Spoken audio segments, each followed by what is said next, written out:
Hello, beautiful souls. This is Grace on a Journey, and you are listening to Angelic Healing Express. This is a safe place offering a warm welcome to family. God is inviting you to trust His divine plan. God and the angels are grateful for the care that you are giving yourself at this time.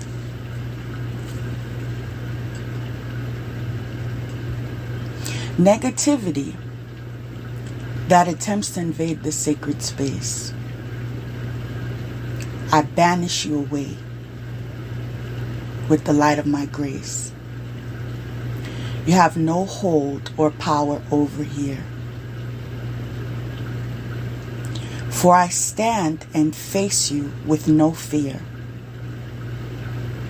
Any person, place, thing, or energy that refuses to flee, that refuses to flee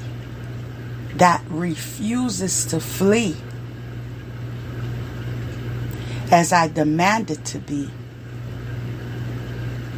will be under my dominion. As for my declaration, I do not need permission to be who I was called to be. I was born to be powerful, loved,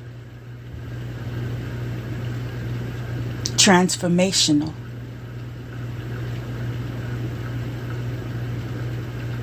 helpful, confirmation, and I accept it.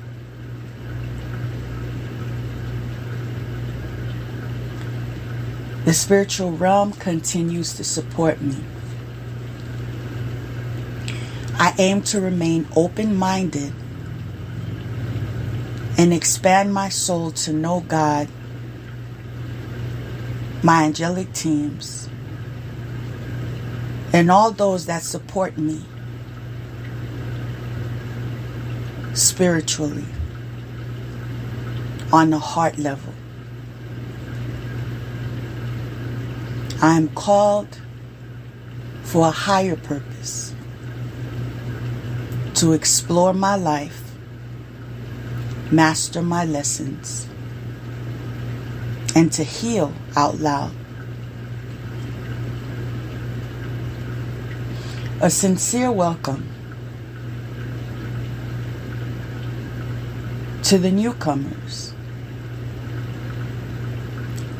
and the fellow travelers,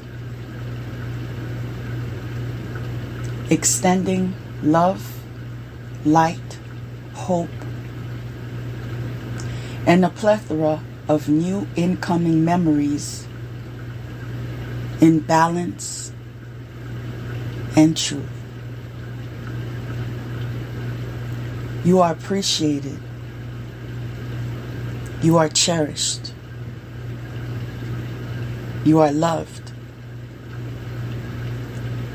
Thank you for your support and kindness. God made us family. We need one another. We love one another. We forgive one another. Together, we learn God's word.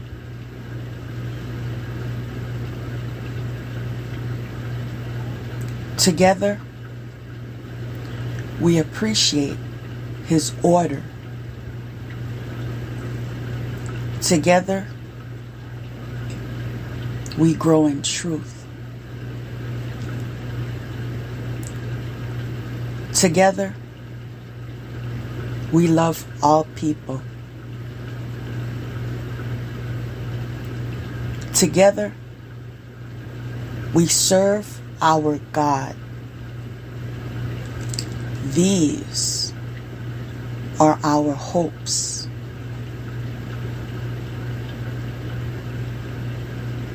God,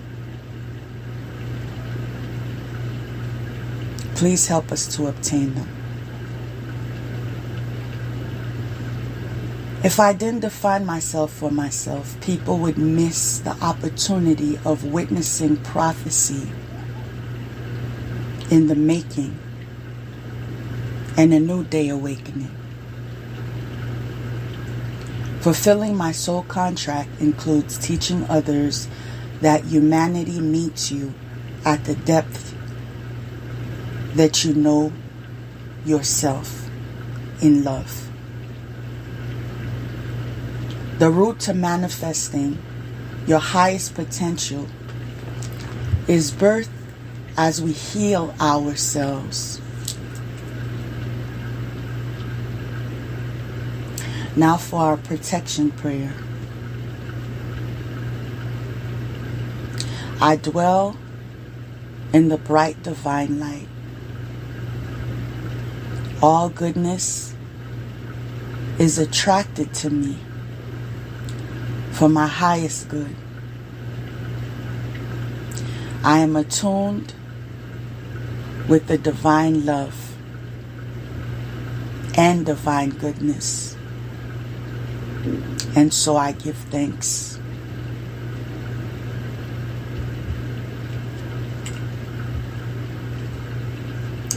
I am a soul.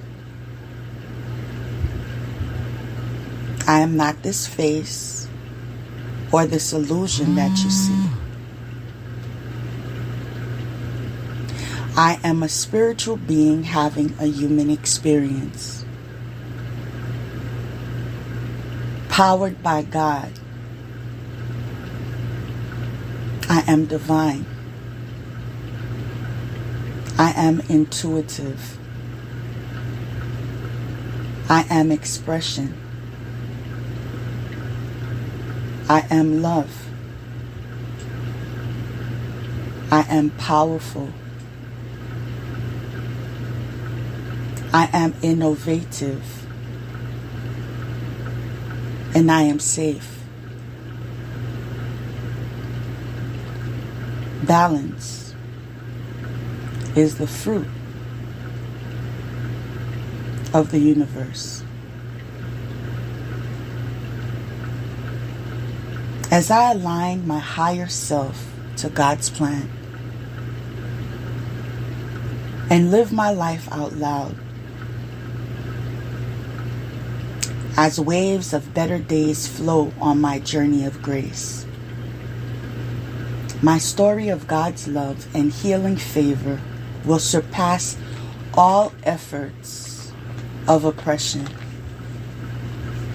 The wind will continuously send word across the international borders. He say,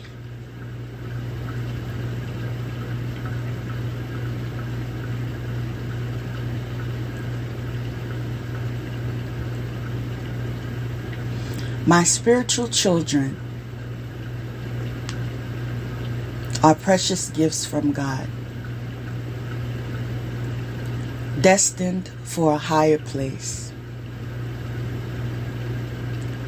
We believe in universal law.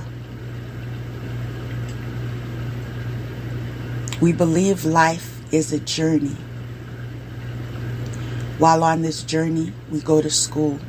We take classes, we learn lessons, and take tests in different seasons. We are designated to a variety of opportunities to embark on different roles as a teacher or a student. We believe in freedom of thought, freedom of speech, and free will in the spirit of integrity. We believe in liberating ourselves from the conviction of self-love, because that will spring our souls from the prison of self-sabotage. Ashe.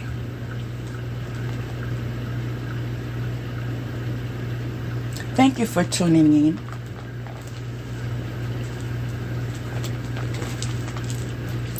I am thankful for this opportunity to connect with you again.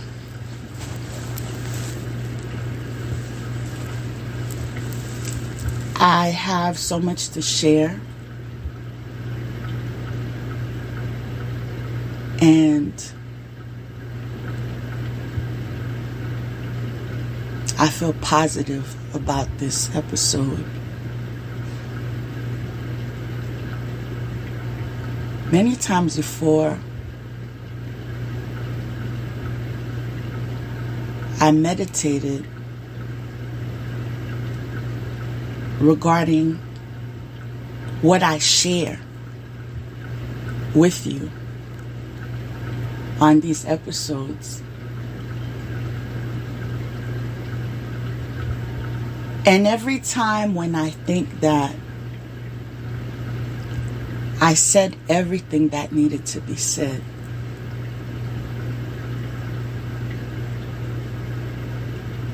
God enlightens me of something new.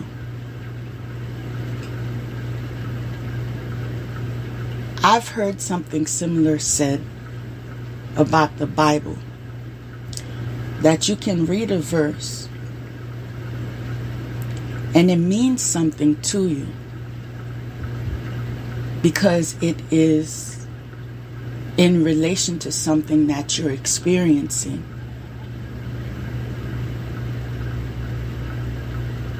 And at another time, you hear that same verse, and either it means something more complex than originally observed, or something different. Because you once saw something in the literal sense, now you see it in the symbolic sense. And that's the story of my life. You see, I learned that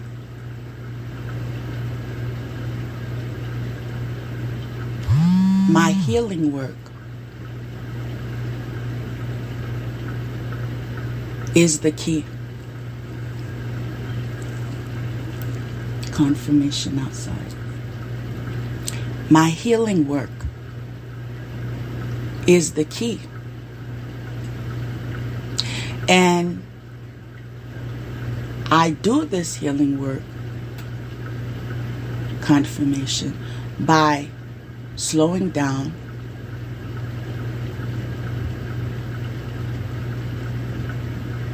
and going inward.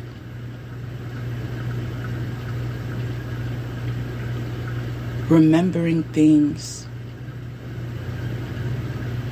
that I sometimes surprise myself about. But the reason why I remember them is because they serve the purpose and they have value. I have startled more than one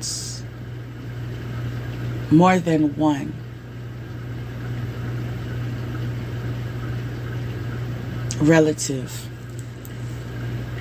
when I share memories of the past, because they don't understand how I remember something from 2 years old. I can't explain it either. I can just recall it. They know it's something I remember because I was the only one there with them in the room. Or it's something they never shared with someone else.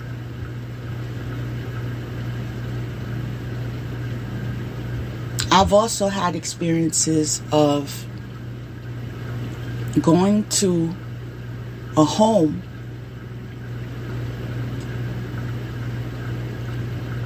knowing that I've been there before.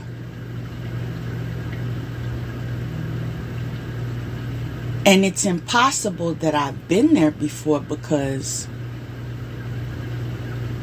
I never been to that country before. But I remember the stairs. I remember the people I met.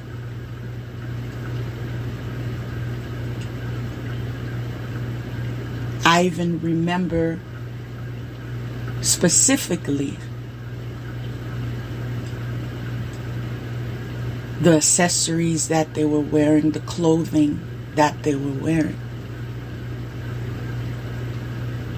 Some things we'll never have answers to. How? What? Why? And that's because it doesn't serve a purpose at that time. When it does have value, you will recall it. Something else I could share is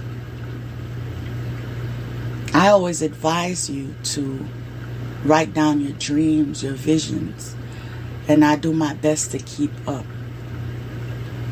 But the load that I'm receiving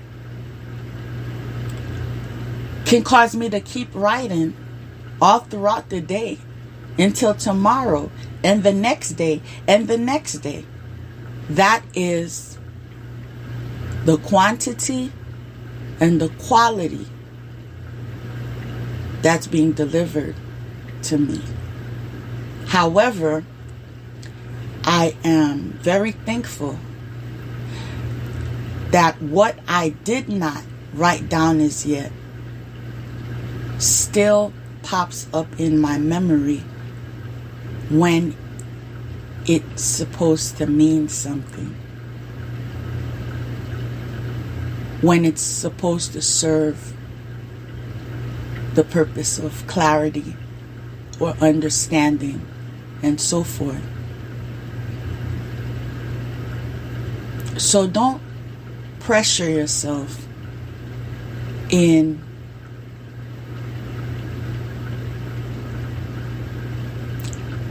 making things perfect. Something I've shared with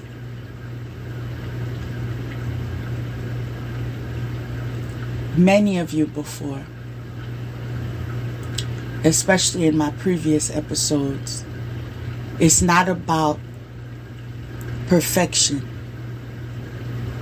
We aim for progress and not perfection. When you arrive at perfection, you don't need to be here anymore. That's the truth of the matter. In fact, there have been some that willfully,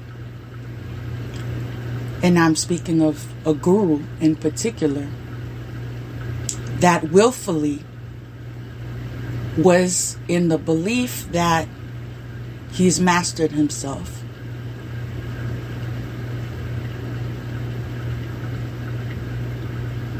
And he willfully transitioned.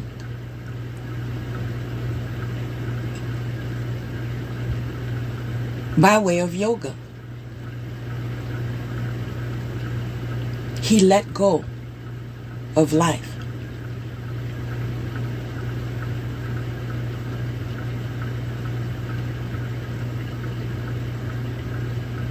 He released his attachment to life.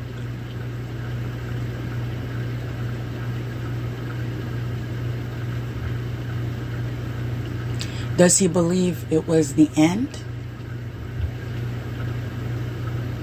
No. His belief is that he would be transitioning from this place to another realm.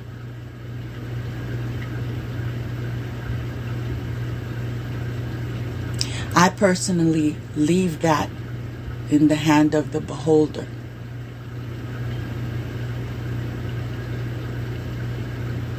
I will never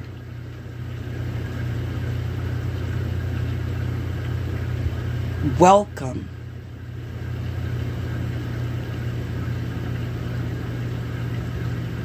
what God is not leading me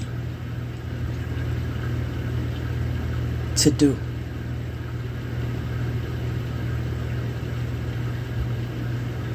Did God lead him to do that? Only he knows, and God knows. The point is,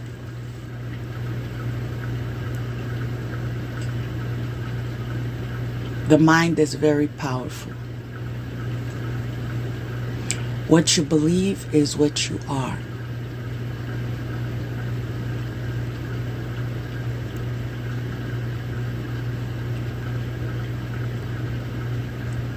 What you achieve is what you can dream.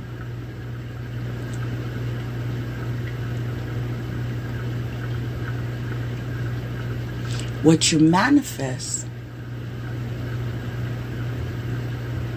is what you believe that you can create.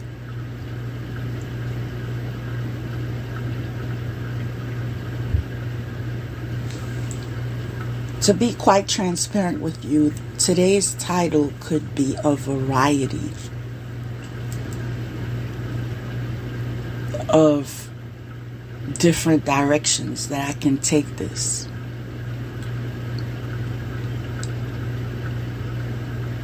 But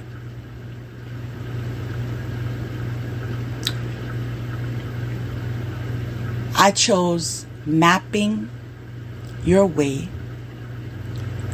to legacy upgrades. Mapping your way to legacy upgrades.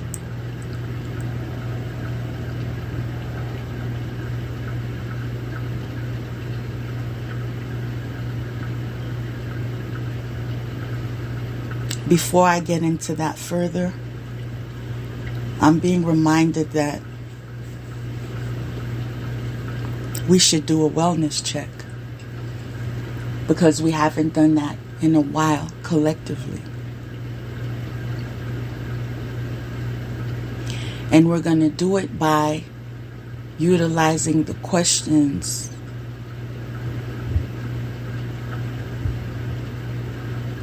or the statements that you need to meditate on in order for you to be your own judge. What are we going to be checking today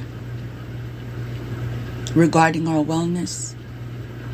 Our chakras.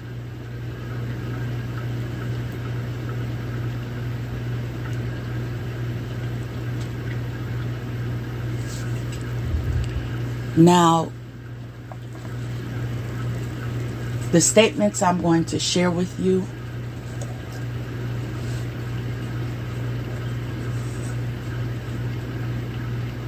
if you feel aligned to these statements, that means you are blocked in that specific chakra. And that's why I want to bring it to your attention. Because some of you think you listen to a frequency, so you're okay. Or your diet is in variety, so you're okay.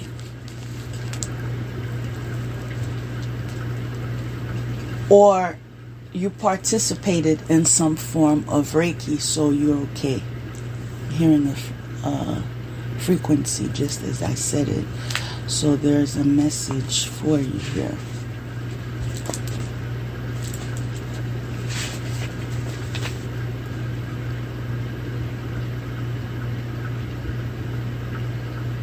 Stand strong.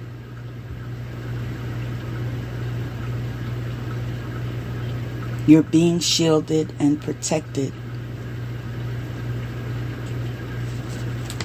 Stand strong. You're being shielded and protected. And what I love about those angel messages, because they were two, is the fact that it is associated to the root chakra. Very much in sync with what I'm saying.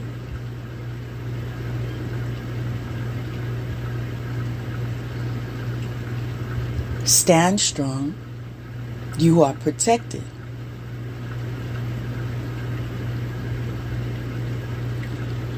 Now, if you are having a poor relationship with money, your root chakra is blocked.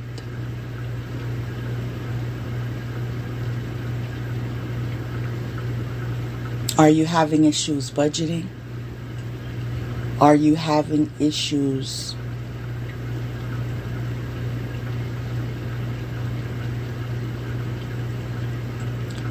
with keeping up with your responsibilities, fulfilling your obligations, paying your bills, paying your debt? Because that would mean you have a root chakra blockage.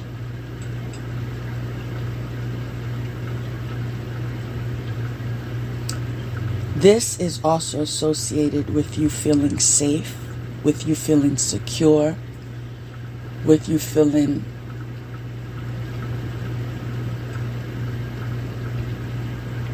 confident.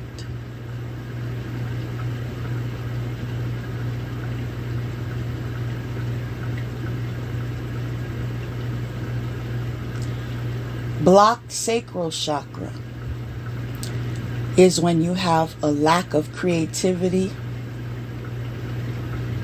Are you copying others? Are you able to create from within? Are you original in nature? Confirmation. If you lack creativity, you lack joy. I'm hearing divine joy.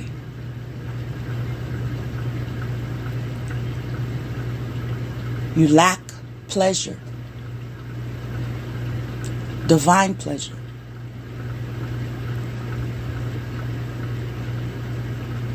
Then you have a blocked sacral chakra. Divine joy is not the joy that you get from hurting others or lying on others or stealing from others or killing others, like some do. Divine pleasure is not oppressing others or exploiting others or stepping on others, as some of you do.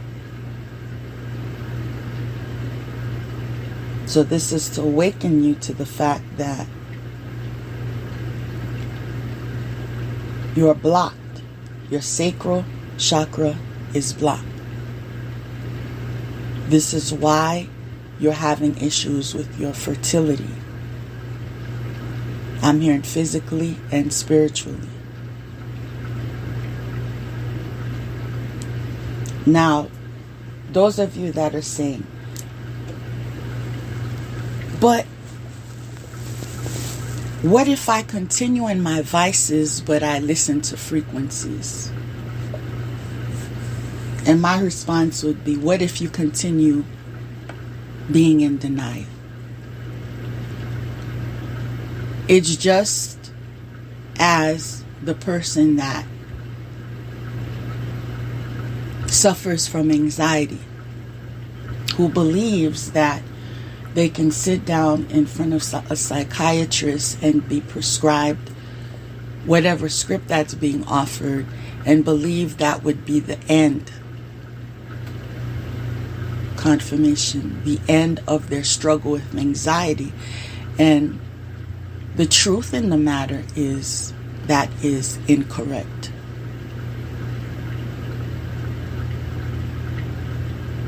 In order for you to overcome certain challenges, you have to do everything it takes. I would advise you to get on medication, but I would also advise you into not participating in anything that gets you off track when it comes to your serenity, your peace. I would also advise you to build a relationship with a higher power, whom I call God, who's above all. Okay?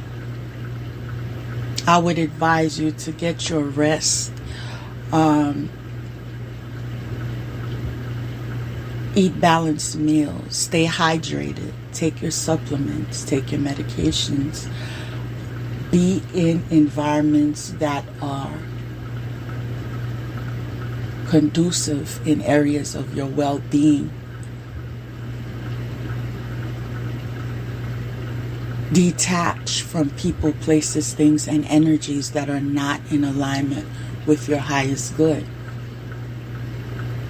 I enjoyed my profession in the mental health field because I got to see the progress, not only those suffering with mental illness, but those with dual diagnosis, and those who, in addition to dual diagnosis, were dealing with developmental issues. Seeing them progress just by participating in exercises that led them to build a skill or led them to scientifically show progress was fulfilling to my soul. But one of the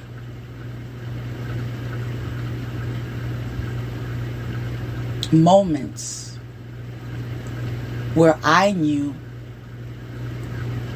I needed to be true to myself was when I acquired more understanding of spiritual wellness, and I began to use that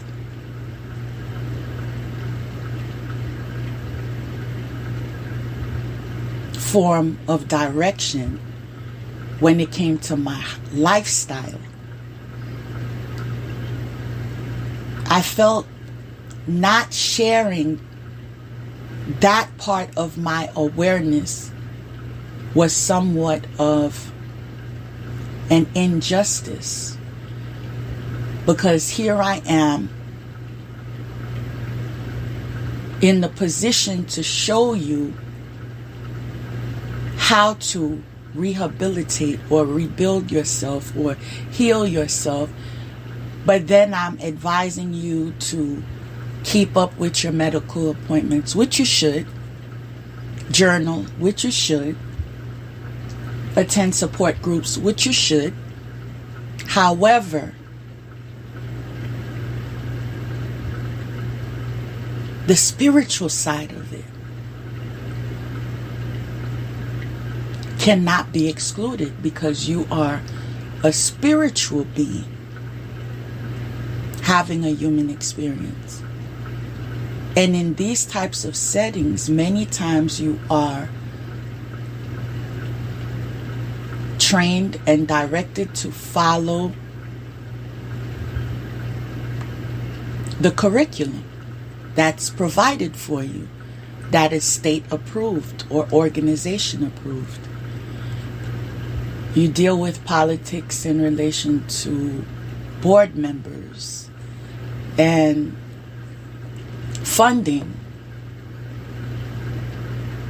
and so forth. So there's a lot of interjection when it comes to the chain of command.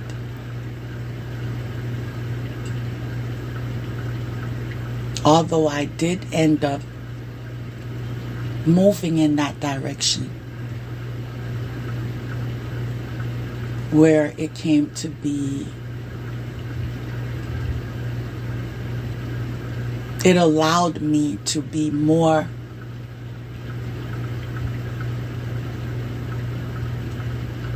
of a mouthpiece for those that were on the field, for those that were facilitating the meetings, were one-on-one with the clients and so forth. I feel God was using that experience in me becoming a board member to train me for what was to come on my spiritual path.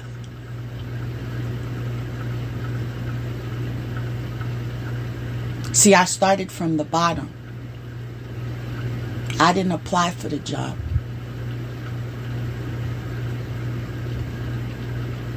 I was sought after.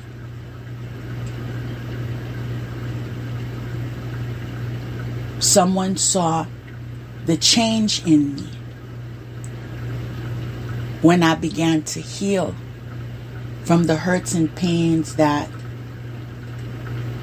I allowed others to inflict on me, because we always have a choice.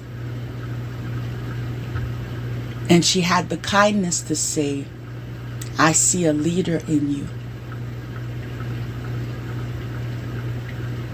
And my spirit laughed. And my flesh smiled. Because I was like, what is this lady talking about? Do you understand what I'm going through right now? Like, you have no clue, do you? Although I was always a leader.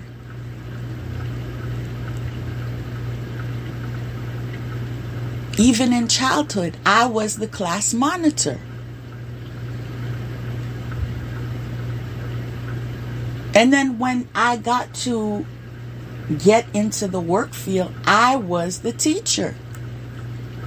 Starting from daycare teacher and so forth. But there are certain circumstances in life that influence you in ways that cause you to forget who you are, where you come from. And so when that lady saw me, I was in the season of just beginning to remember who I was, what I've already achieved. Those of you that are newer to the spiritual path, a lot of you will notice a lot of what you are being called to do in regards to your soul purpose will be aligned with what you've already been doing. If you've already been teaching in secular settings or educational settings, whatever that you were prompted to do, many times God will use those skills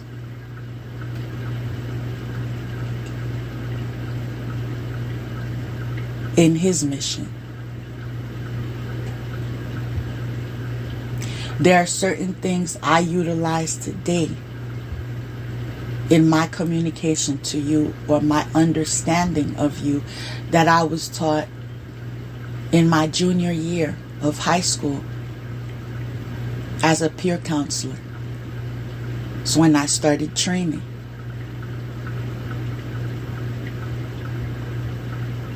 How to use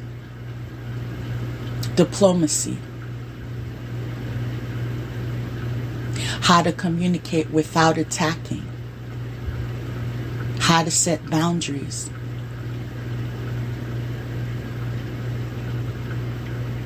how to be a safe person, how to be confidential. They still serve a purpose today. Now, if you told me that when I was 16 or 17, I would have said, yeah, right. The only reason I'm taking this class is because I enjoy helping others. It's an opportunity for me to be more extroverted because I always excelled in the area of insight. And I knew I was an introvert. And I said, I like to multitask. So I said, as I utilize this as an elective and credit, it can also benefit me in the sense where it would teach me more communication skills and more skills in relation to building healthy relationships. When I invest into something, I look at it from different perspectives.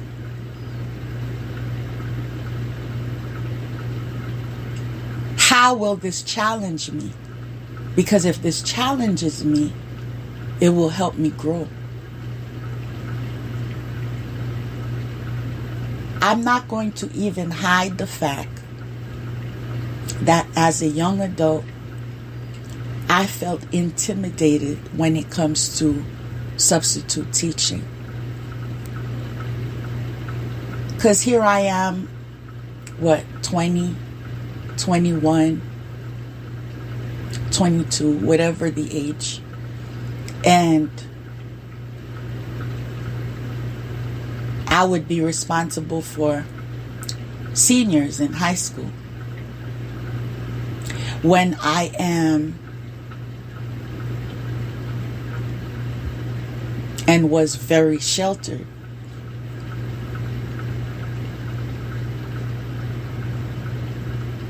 I was an introvert in high school. My friends were my friends, and that's all that mattered. I don't need to be talking to the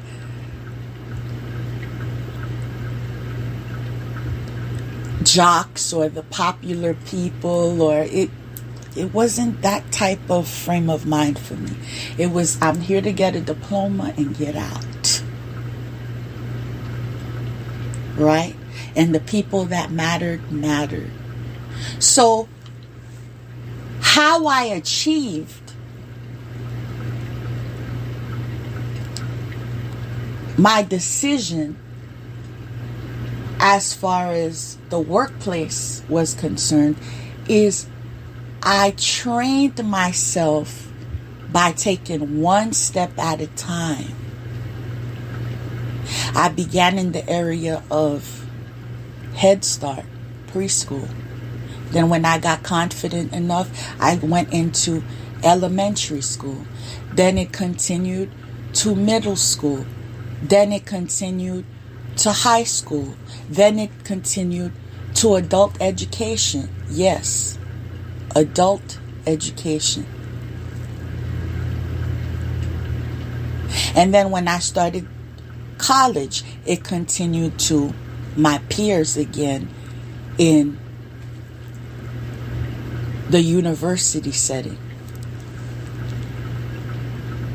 I would be the one you go to the lab, and I would be advising you in the area of your study materials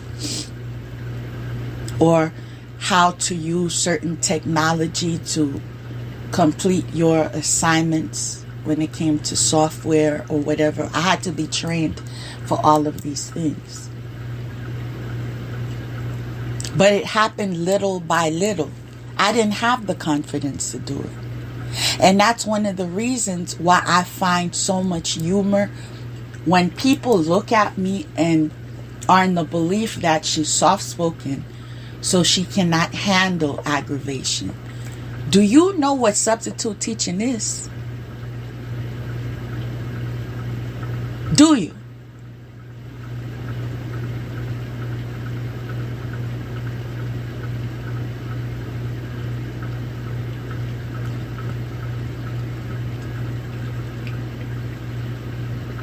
That is very much a big part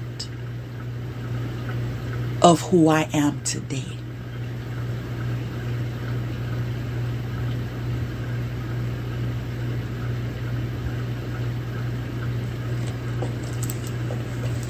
As soft-spoken as I am,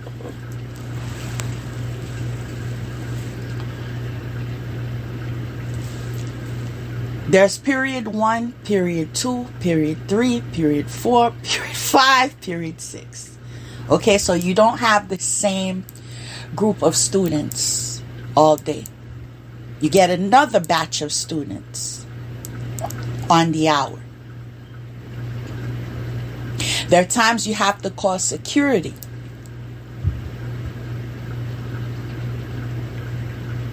And also, you have to be in a stance where I'm not the one. I know the stereotype you have for substitute teachers, but I'm not her. Okay? And I had to take position over 18-year-olds and sometimes 21-year-olds. And this is high school setting, especially when we were in areas of special education. They can stay a little longer when it comes to high school. And I spent a lot of time in those special ed classes as well, teaching these students, because a lot of people avoid those populations because they know the challenges that they come with. But I like them.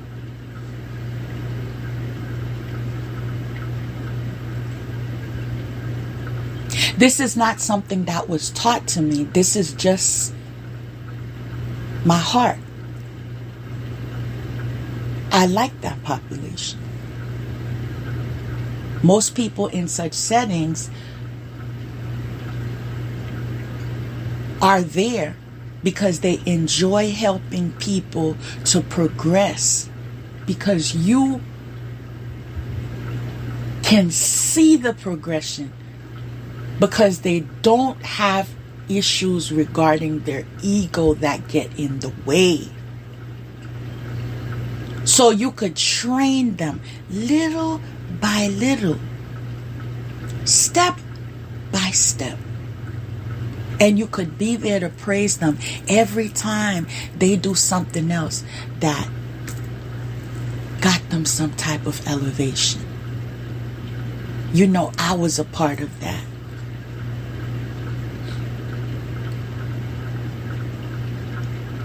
And so, due to these crucial settings I found myself in, sometimes questioning,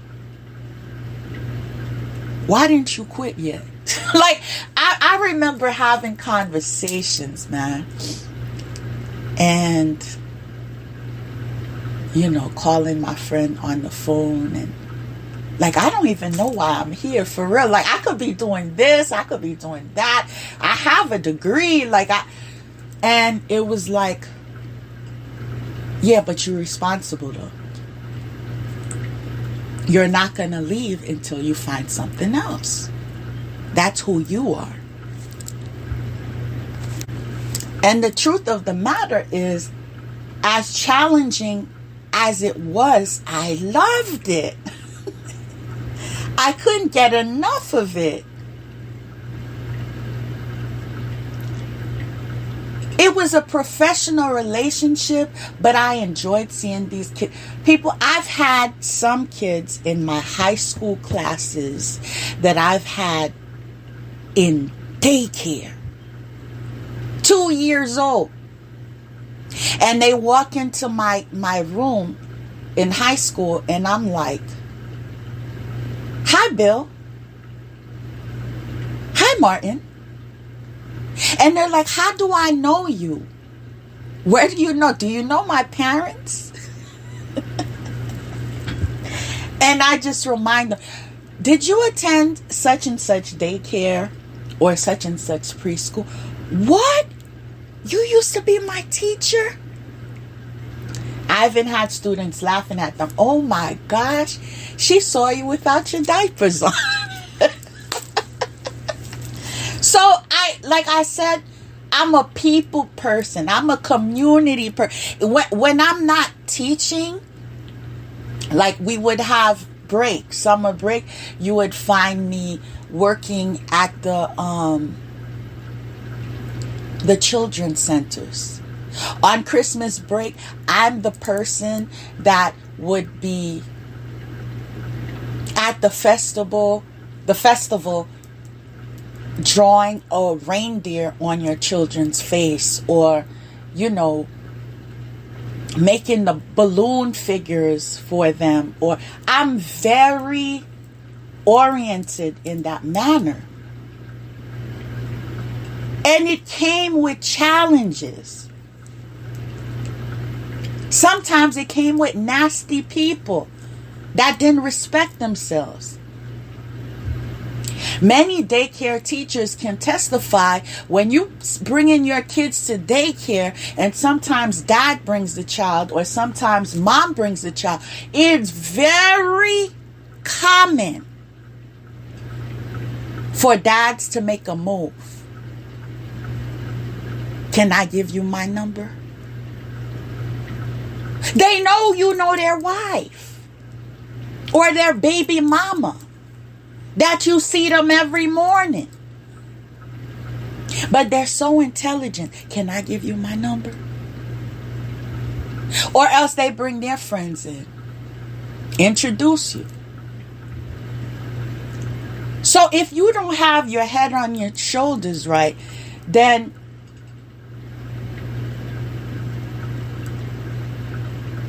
you'll mess up very early on. I've reported this to the directors of the daycare. Like, I don't feel comfortable with so-and-so's dad. There are boundaries here. I'm here to work. I don't like this type of situation going on.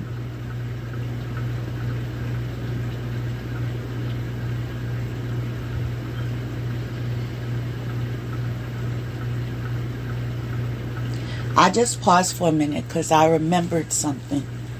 That was the first time that I realized that life didn't have to be fair.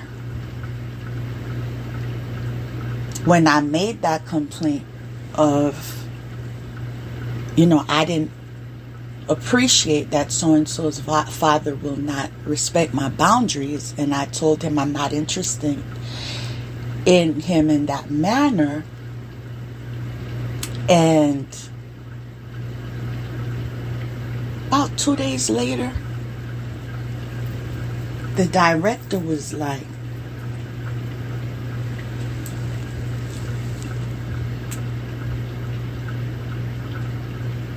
because he tries to touch you, but he doesn't touch you, we can't do anything about it. Because how they were thinking was, we still getting this money. You know what I'm saying? Like, forget you. We still getting this money. Lady tried to convince me that putting in a letter of resignation would be the best approach. But even as a young adult, I knew my rights.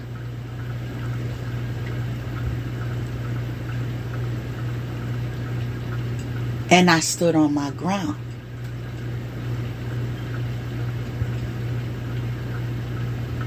Because I told her there are several other approaches. And I believe she understood between the lines and left it alone till I willfully found a higher paying job. All this to share, there are different challenges. There are those that are in opposition. There are those who just don't know how to respect themselves. There are those that lie on you. All of these things that I endured helped me today. Helped me to build my legacy.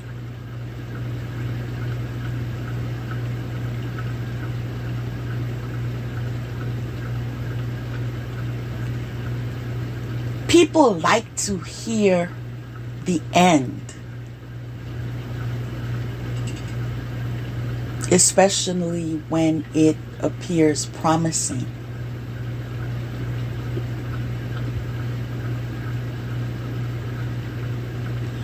But they don't always like to hear the journey that took you to where you are today.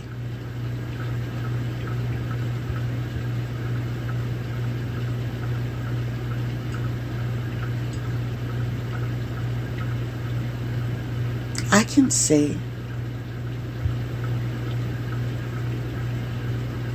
it was hard to get here.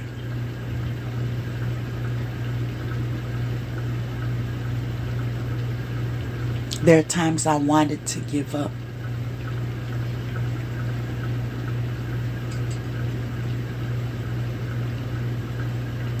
But I always had those in my corner that was like, but that's not you. That's not the family you come from.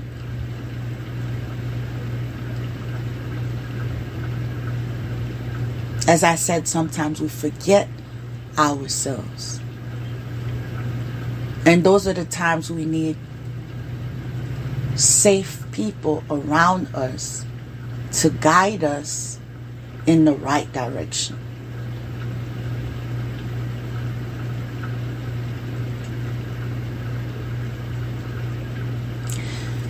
I've been called, it's amazing because like certain things I only thought would have happened in the public school system. Like I didn't think later on in life, people you don't even know would be calling you these names. People you didn't even know would be trying to bully you. When students know they cannot intimidate you, they try everything to hurt you. I've had teachers that were not substitute teachers. I'm speaking of permanent teachers. Because I've had several experiences. I've been a permanent teacher. I've been an intern teacher. I've been a substitute teacher. I've seen permanent teachers, people, that cry in front of their classrooms because of the disrespectful things that the students say. One in particular I will never forget. It still hurts my heart. I believe that science teacher was married to a man who physically abused her.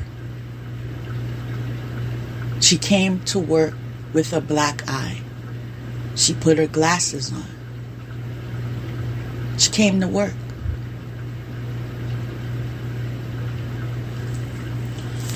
And I still remember the student's name.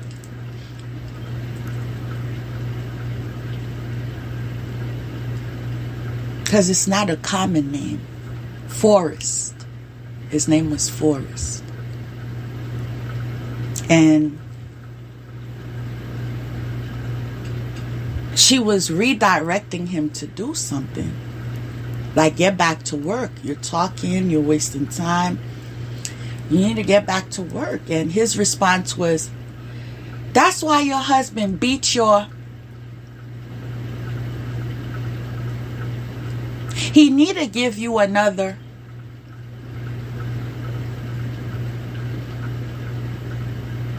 This lady stood up and cried. She didn't even stay seated. She stood up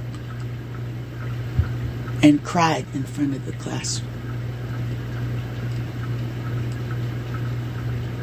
When she was done, she called security.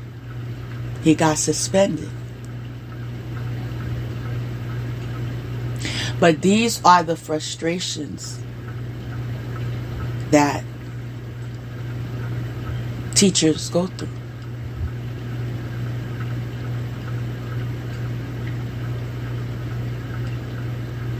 Some of the things that the bullies that thought they could intimidate me said about me on the internet, in their circles, at their parties.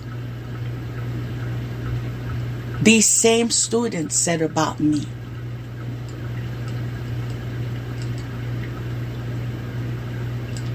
And the reason why I love myself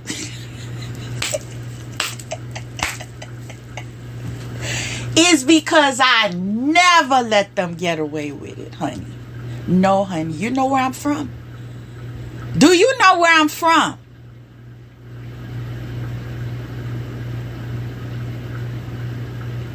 Because if you want to rank, we could rank.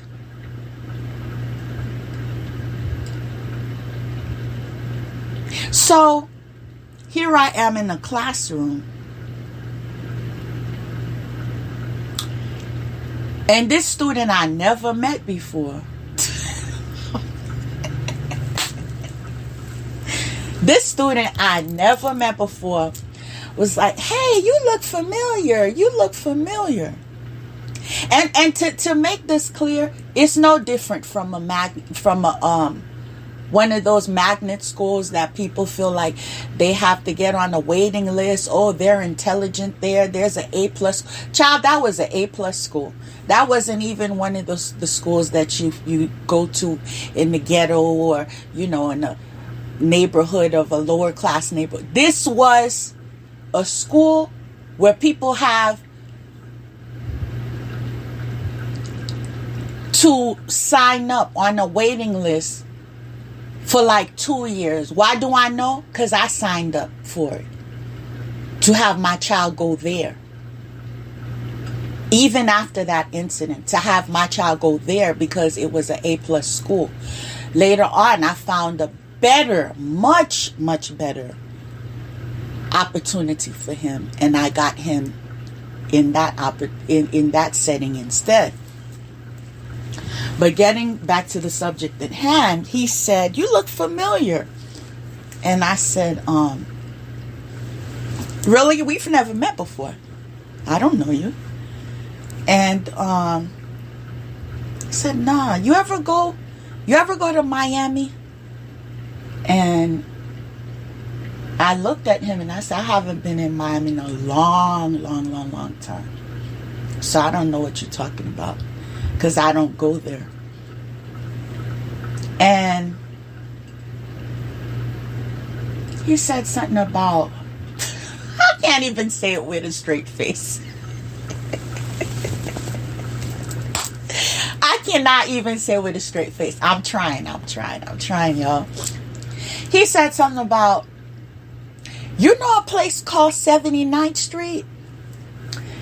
And as soon as he said that, my antennas went up, because Although I'm not familiar with the street, I don't know what businesses are there or whatever. I think someone mentioned something about immigration was there too, though. But I don't know. But I think someone said something like that. There's an immigration building or whatever. But I've never been there. But I know the stereotype, and I know what people say on the streets regarding 79th Street is pretty much what they say about 42nd Street from New York, where I'm from. Meaning that they have a lot of streetwalkers and whatever. Like if you want to get into somebody, well, let me find a better way of saying this. If you want to make some type of physical transaction, that's where you need to be. In New York, 42nd Street, down in Miami, 79th Street. So my antennas went up because I know this boy didn't try me, because soon as he said that, the class started laughing, right? And I'm not the one. I understand I'm at work, so I'm supposed to compose myself. You know, it's a professional setting, all right? And you know, we're going to stand up in what we're called to do. But you're not going to play with me, right? So I was like, really? You thought you saw me on 7? I said, what day of the week was it?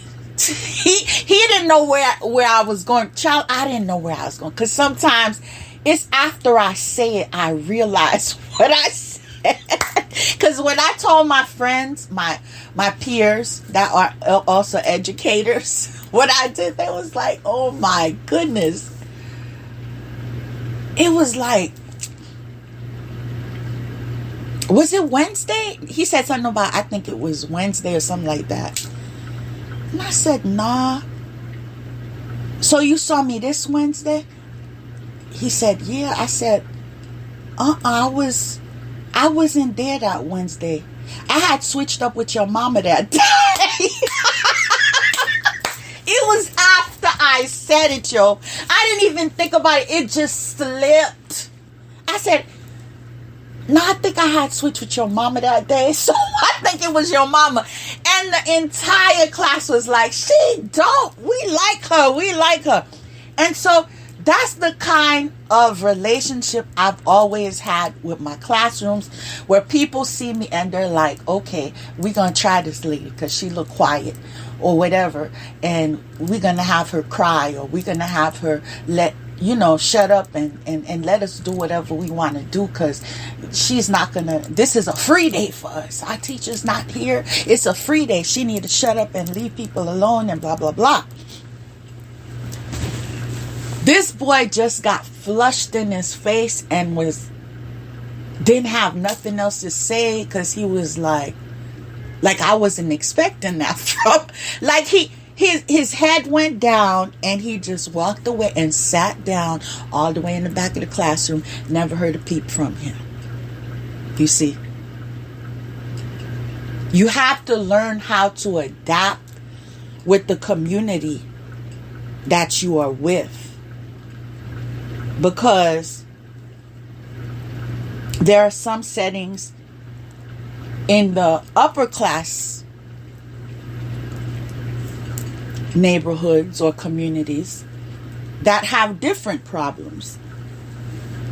Because the students, if you go to the parking lot, they have cars that their teachers have on their vision board.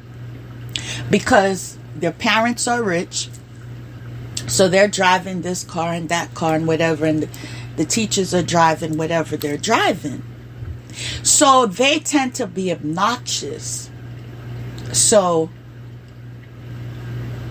they like to throw shade as well. And so you always have to redirect them in the sense where I'm not going to tolerate your nonsense. Like, I understand that's what you do with so-and-so and this person, but I'm not her, or I'm not him. Okay? When you make it clear, they get it. Like, they'll come into the classroom and they'll see your face and they'll be like, oh no, we have Miss Grace today. And so sometimes they prefer their regular teacher rather than the substitute teacher, because they know the substitute teacher is not here to play.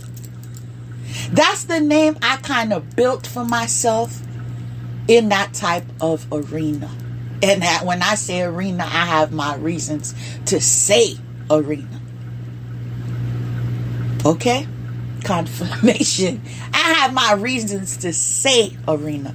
So the fact that today I'm faced with a lot of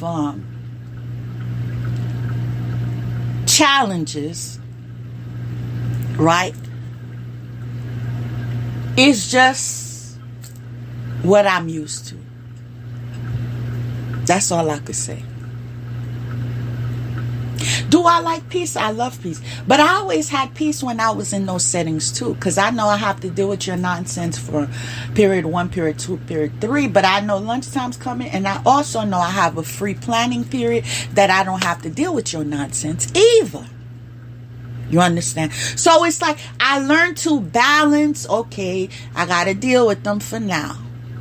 But I don't have to deal with them for now. You understand? Because that's how life rolls, you know. You have to be able to flow with the cycles of life. And that's why I'm still standing here today, because I say what I need to say. You feel me? And after I said it, I said what I said. You feel me? That does not mean we're not going to get back to work, or we're not going to learn a new lesson, or we're not going to start a new term. That doesn't mean we don't graduate. That doesn't mean we don't get promoted. Oh, all that happens. Report cards happen. Detentions happen. Suspensions happen. Expulsions happen. It all happens.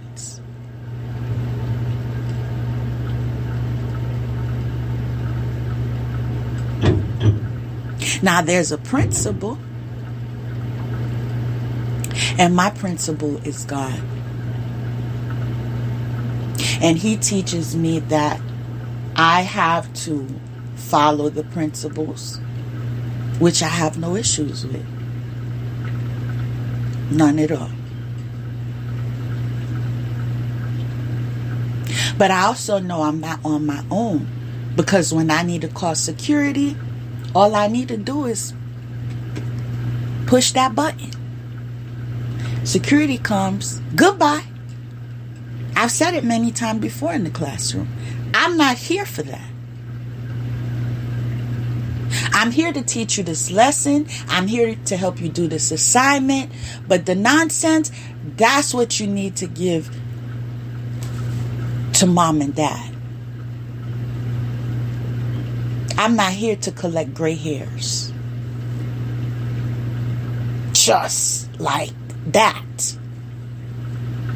And sometimes they feel like, oh, that's insensitive, because she just said she's here to teach. She's not here to...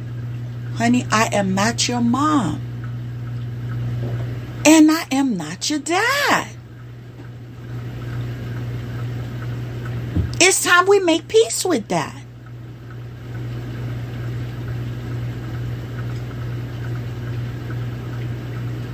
They'll have the nerve to come to you on your break time or your lunchtime.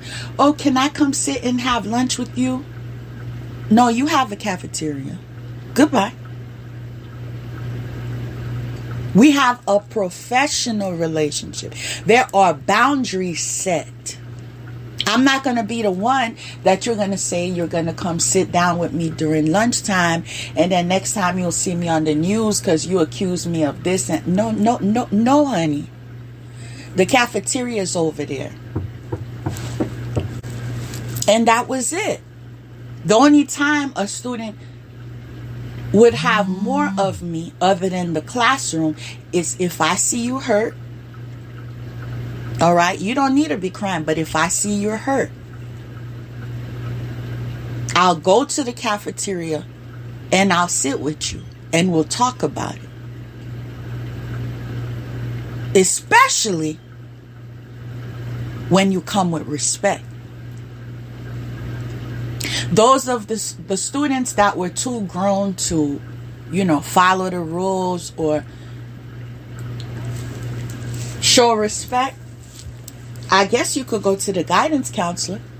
I guess you could go to the principal. I guess you can go home. This is the reality of the matter. Like, teachers talk about this.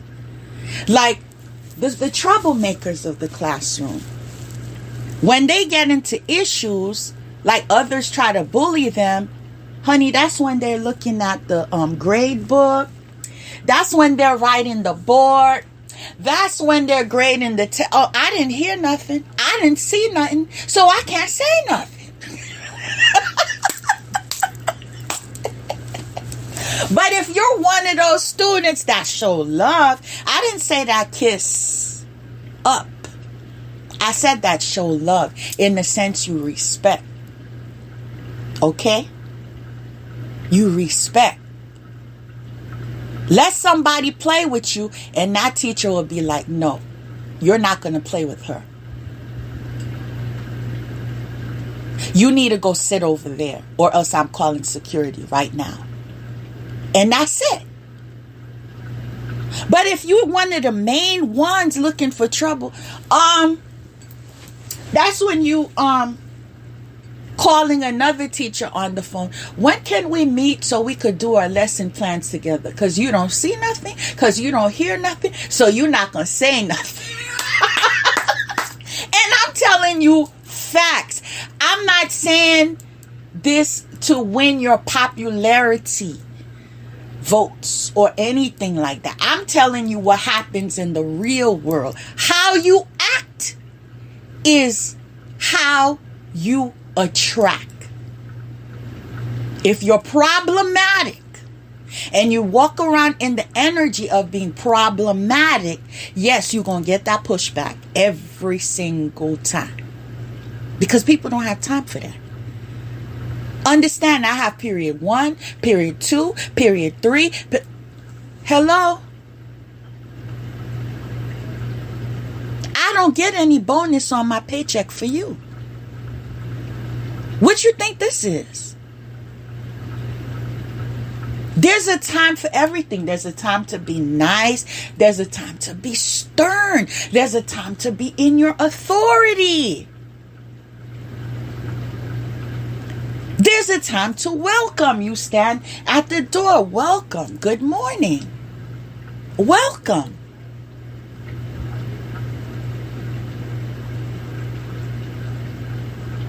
But when a student wants to call you out your name, whether it's the B word or whatever, I remember when it was time for me to go home. There's a school in particular, a high school. When it was time for me to go home, I would let the yellow buses leave first. I would never go to the parking lot with the yellow buses there. The teachers know you don't want the students to see what car you drive. Number one. Because a lot of them don't have no sense. And they'll be back to do things that are criminal acts.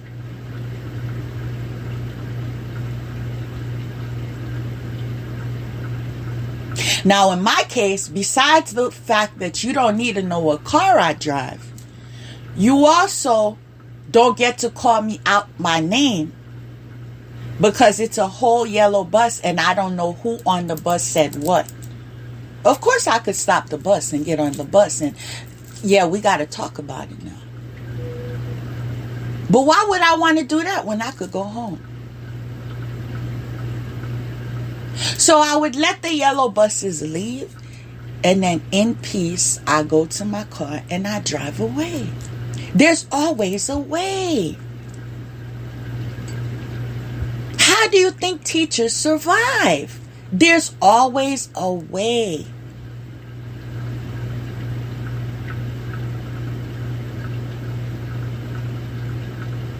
We know the parents that give the children home training and the parents that don't give the children home training. Oh, we know you too. We know what family you come from. In fact, some of the teachers know you because they went to school with the parents. Or their mama or daddy went to school with the grandparents. Oh, so we know you. We know you real well. Sometimes before you even step into class, we already know you because we already have a roster. Oh, you have a so-and-so in your class? Sometimes it's just the last name that speaks for itself. Oh, because I had someone with that last name and child, he was from hell. Watch out for that one. And we already know. We share different tactics that we can use. Maybe you want to put him right next to your desk because then you could have more control over him. Because if you put him on the other side of the class, he's going to be the ringleader. So we know to have your desk to be right next to our desk so we know what's up every time.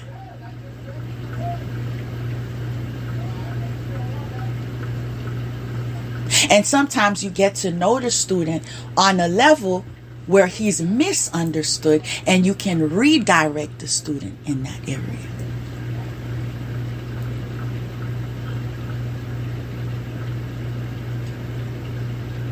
So you get to see the students grow. You get to see them overcome challenges. Not just academically, emotionally, sometimes spiritually. They have Bible study after school hours.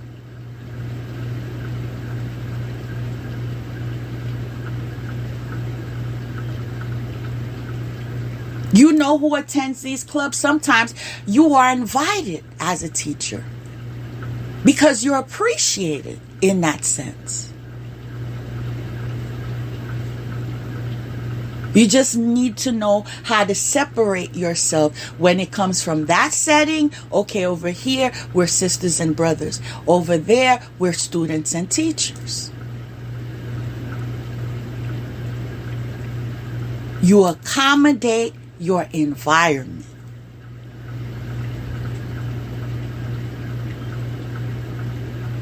And that's what makes you a master. Experience.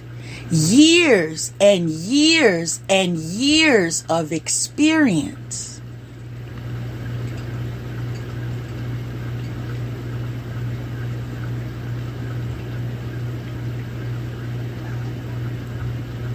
I feel there's so much more that we could be doing for the youth to prepare them for life.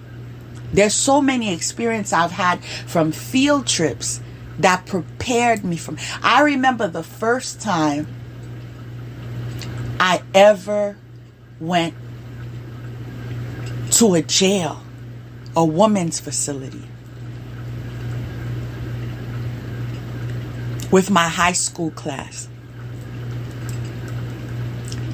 My pre-law teacher in high school, because that was an elective. I know they have that in college as well, but at the high school I was attending, the class was called Law Studies. My Law Studies teacher took us to a jail, right? That a lot of these famous rappers and whatever, I don't have to call any names. Some R&B singers, some rappers, have attended those jails. But that was the first time I visited a jail with my law studies class. And people, it was intimidating. It wasn't even a male, I said a female facility. Now, there's a wall, a window in between us and them, right? We had a very narrow corridor to basically see the inside of the jail without being inside of their premises. And I remember these ladies cursing at us, and some of them were like trying to flirt with us. I'm speaking about female inmates.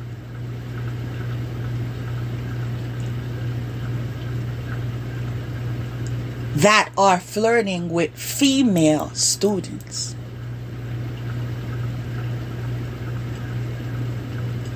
Come over here. I'd like to do this to you.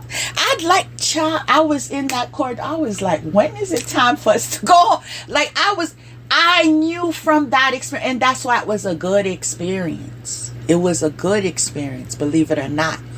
I knew that's not the place for me. Okay? Because I'm going to be in trouble every minute. That's not the place for me. And so I conducted myself in a manner that would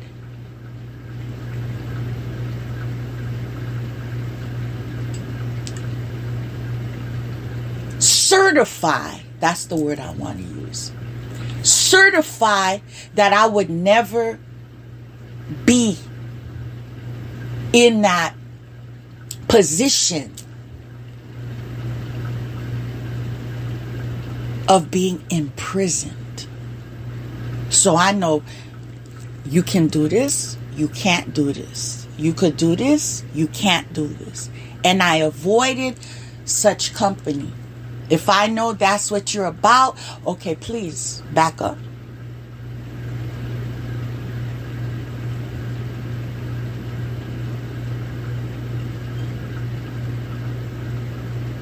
Yeah, back up. Because that's not how we're living over here.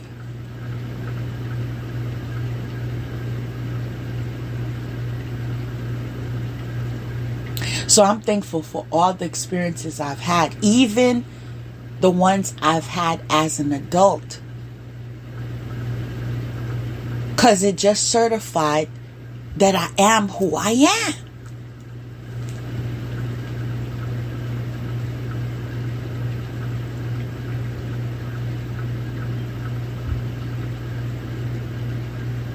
A leader.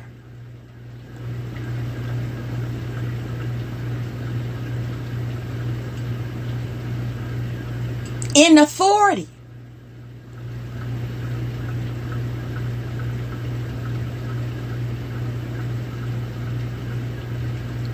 In control.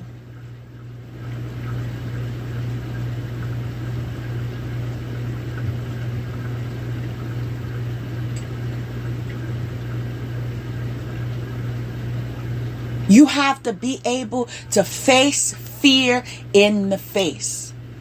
Sometimes not even knowing what your next move is, because sometimes it can be lethal. Confirmation, especially in the school system. You don't know who has a gun. You don't know who has a knife. But you just know you got to stand up. And these are facts I'm telling. I remember sitting next to a student my last semester in high school who opened his book bag to get his homework out.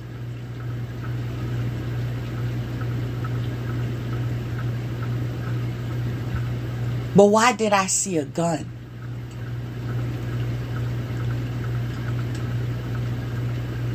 Not only did I see the gun, we were in the first row.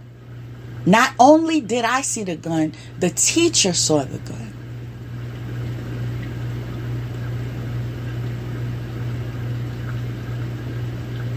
But the first row I was sitting in, we're in the first row because we're not troublemakers. We're good students. We stay on task. And although he risked his job by not reporting that student,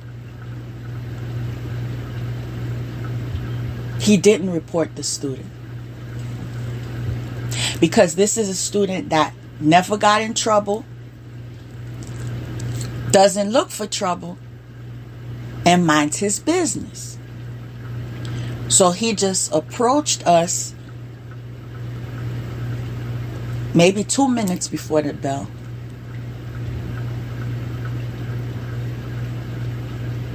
And he said, "You know I could report you."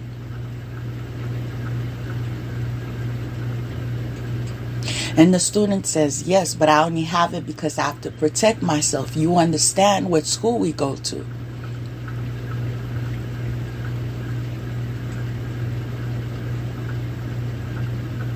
And he said, "Don't ever let me see it again. But I know you are good kids." I was sitting next to him, so he said, "You are good kids.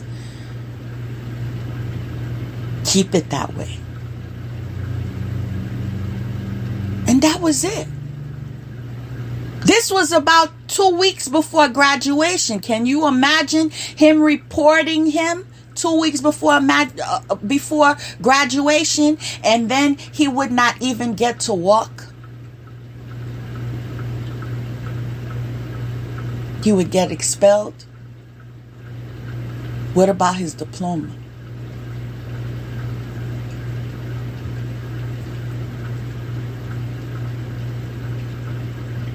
I remember their names, but I won't say their names.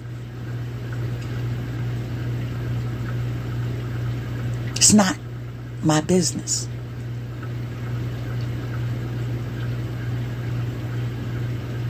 The point is, due to the way he comported himself, he wasn't a troublemaker. He didn't look for trouble. He minded his business. He did his work. He showed respect. He wasn't reported. Confirmation. That's a lesson we can learn.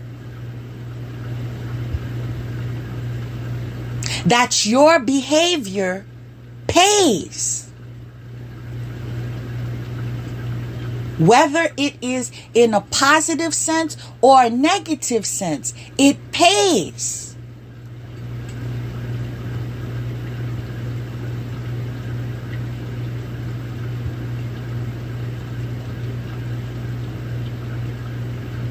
If he was a rude student, always putting others down, always being a bully, always being problematic, guess what?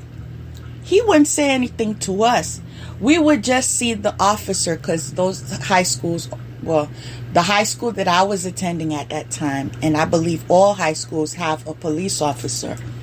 We would have just seen the police officer in the classroom, and he would have been escorted just like that. No explanation.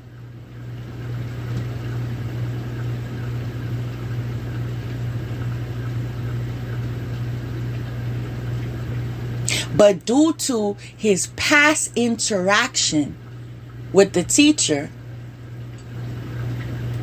he got a pass. And believe it or not,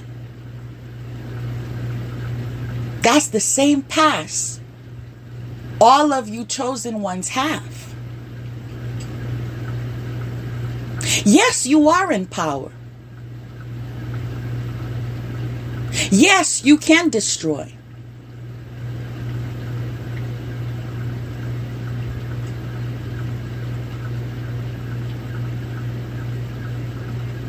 But you choose to be in the light. It's a choice. It's a choice. I'm going to say it again. It's a choice for those of you who don't know. For those of you that want to mess with people,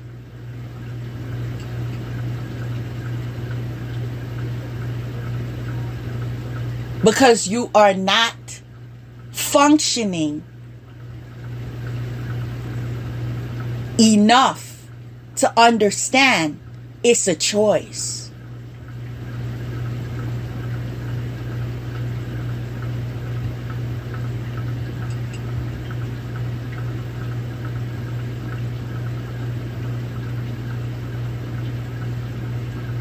Do I obey God? Or do I come after you? Confirmation. It's a choice.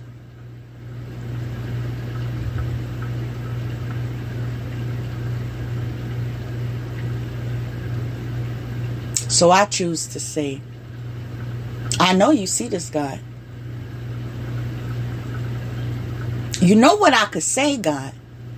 God, you know what I could say, God.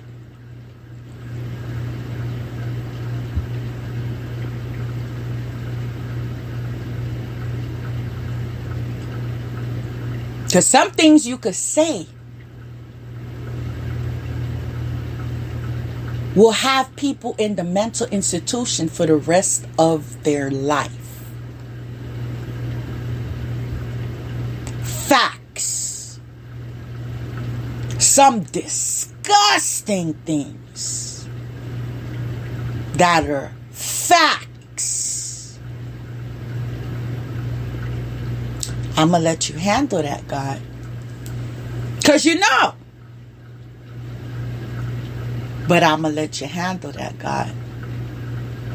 Because you told me, confirmation, that this battle is yours. Right? Right? I'm going to let you handle that. You would not even believe the amount of discipline some chosen ones have to have when it comes to restraining themselves from telling you about yourselves.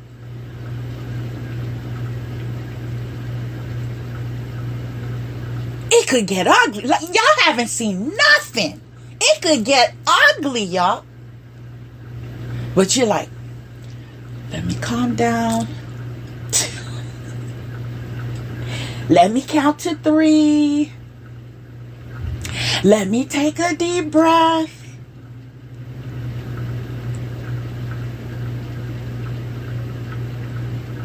Because they'll be losing their minds.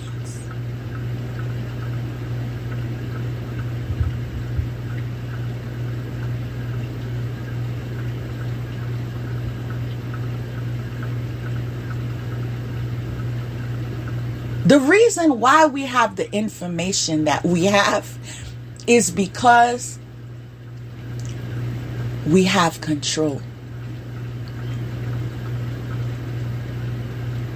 Heard a confirmation outside. We have control. We know how far to take it. Just because I know doesn't mean I have to say it. You understand? Just because I see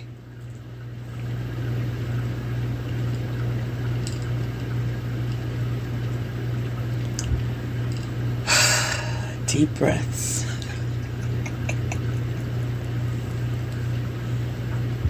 Doesn't mean that I have to let you know what I saw. It doesn't mean that.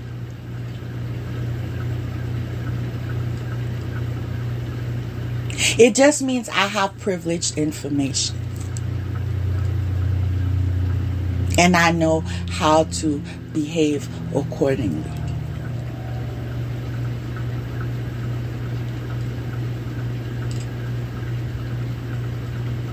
Those of you who are survivors, you are being encouraged to continue speaking up. Confirmation. This does not mean you speak from the stance of being a slave. Oh, I'm being oppressed. I'm being oppressed. Because you're not. I said because you're not.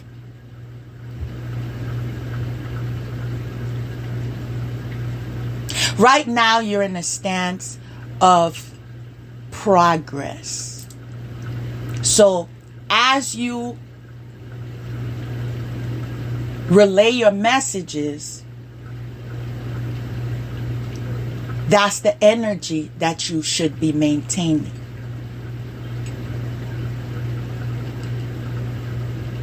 The progressive steps that we can all collectively take to elevate. Have no fear in areas of protection. People, I tell you, have no fear in areas of protection. None.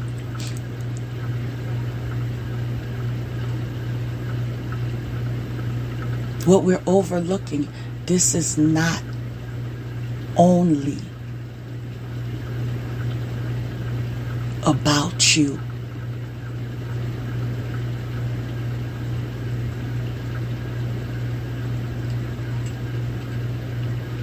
There are others who are investing in you.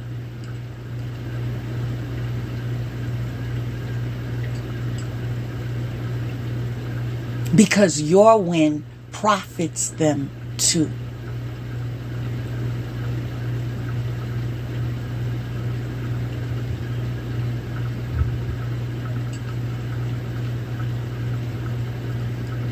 It would behoove you to stop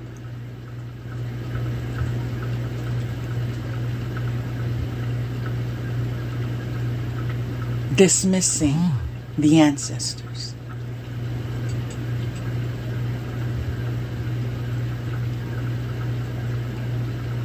That is what is getting in your way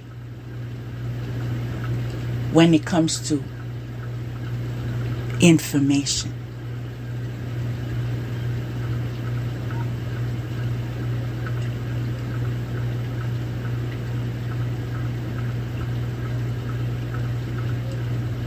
Speak up.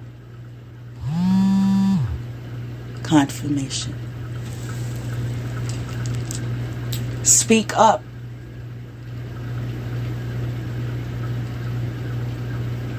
It doesn't matter if you were in a position of being a student or if you were in the position of being a teacher. Speak up. As I've said earlier in the episode, the key was brought to my attention on my path to healing.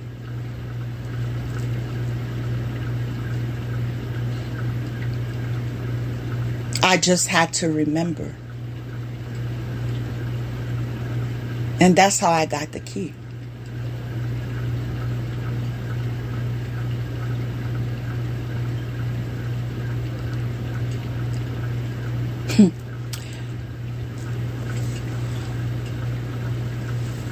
I am hesitating to share something with you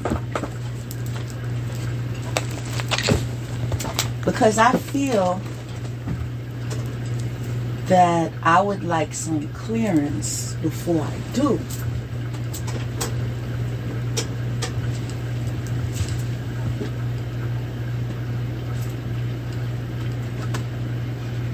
But one of the things I recall, it is related to something I recall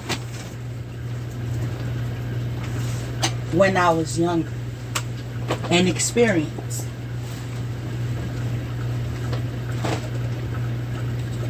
I am going to get the clearance now.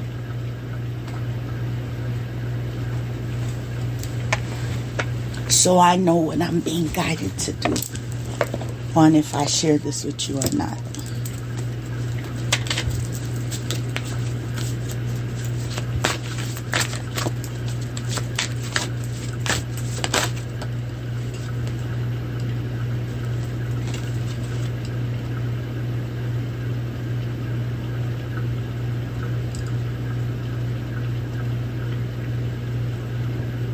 overcomer.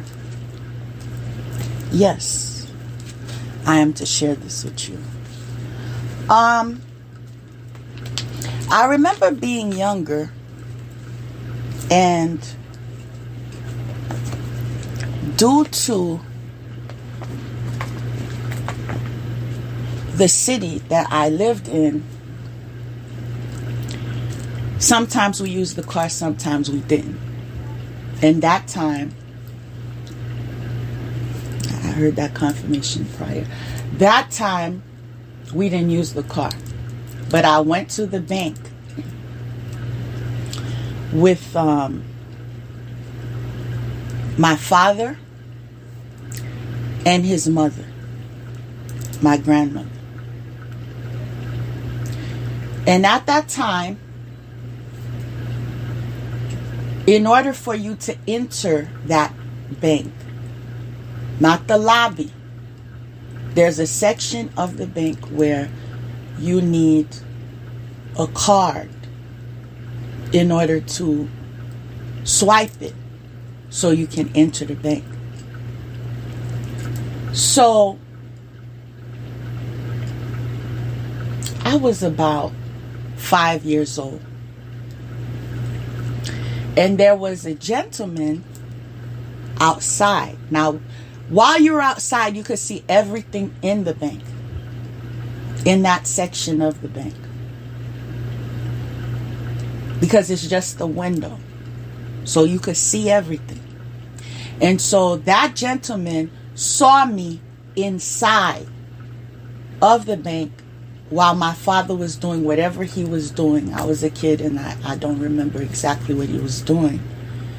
But I remember my grandmother was right behind me, and he got my attention, the man outside, and he like pointed at the door for me to come and open the door. And I'm like 5.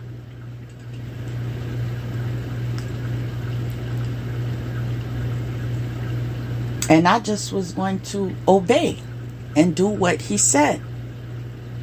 But my father's always alert.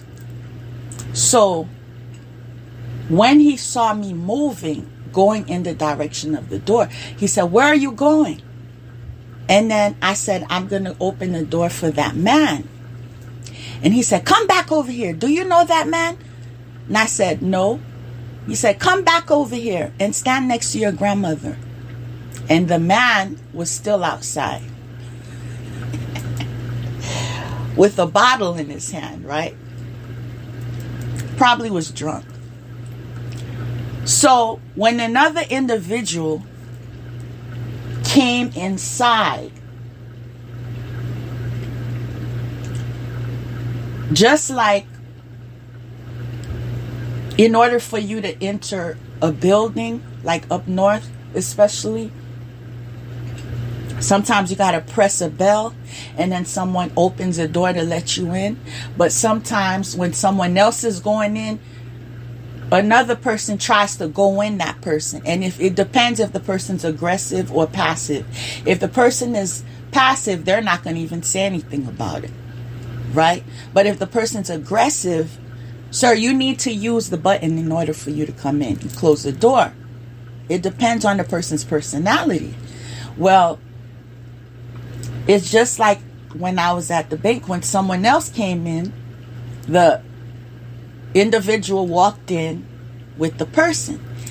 And instead of taking care of business, he went straight to my father because he had a bottle in his hand and he thought he was going to do something. And he's like, "Why you told her not to open the door?"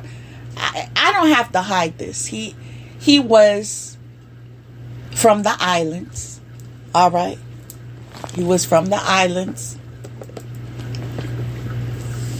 where a lot of my bullies come from. Once bullies, actually, come from. And he was speaking patois and trying to intimidate him. And basically was like in his face and whatever. Like he couldn't tell his child what to do. Like, I'm the father, I don't know you, so I could tell her not to open the door. But he was so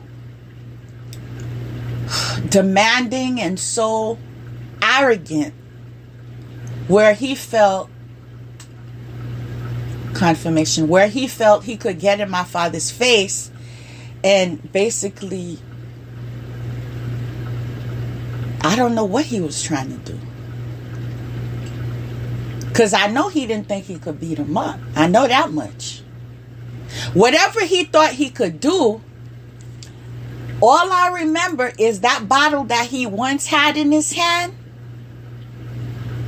somehow made it to his head. Somehow made it to his head. You feel me? So when it made it to his head, I remember my grandmother was saying, what are we going to do? What are we going to do? Because the man was on the floor. All right? What are we going to do? What are we going to do? And then I remember my dad was like, I'm going this direction to so-and-so's house. You take Grace in this direction and go to so-and-so's house. So we separated. We went in different directions. But that man laid down because he found what he came to look for. You understand? And when I had that memory come back to me, and I was like, if I'm remembering this, there's a reason I'm remembering this. You see, my ancestors did not want me to open the door to some individuals that wanted to come and have access to my bank. You understand what I'm saying? Okay? So they said, no, don't open the door. Confirmation. I just heard it. I just heard a very strong confirmation. So they wanted to come inside the door. So what they did, they went to witch doctors and priests and all to allow them to come in without my permission, without me opening the door. They found other ways to come in. Once they did, with their spell work, they felt like they could intimidate, right? Like we didn't have human rights. We couldn't decide for ourselves. We couldn't use our free will. So they thought they could come in and intimidate.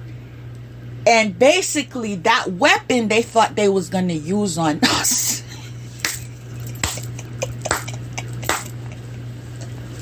That weapon they thought they was going to use on us got used on them. And they are laying down flat on the ground, and we're gone. Nowhere to be found. Where do we find them? In this direction or that direction or this direction? Because they scattered.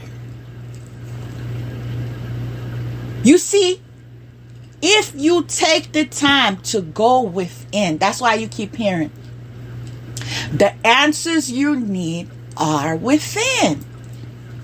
Right? Some of the answers are connected to memories that you don't necessarily want to remember. But you need to remember because they're the keys that you need. The keys to the streets. It's just like another memory that I have when my father was older is what the enemy felt they could use to intimidate me or humiliate me or laugh at me, at my hurt, at my pain, at my misfortune. Right? Because there are different seasons. And I've shared it on this episode before where my grandmother lost her life. The same lady that stood with me in the bank. She lost her life due to an individual that she unfortunately married, that I have no connection to biologically, but was her husband. Over money, over an inheritance, over the fact that she went into the marriage with one child and he had a couple. And when it came down to the will, the money that she invested, he was in the belief should be spread amongst his children when she only has one biological child. So she said, since you have this many and I have this many and I invested this much,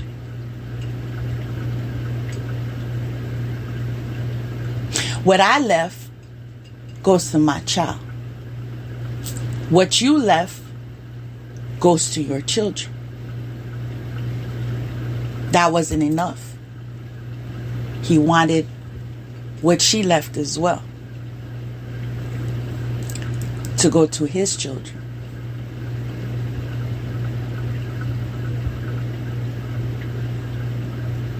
She was given warnings that she wasn't safe. She was given foresight. She was protected. But she lost her life because she did not listen. You see, you can hear, but if you don't listen, you can die.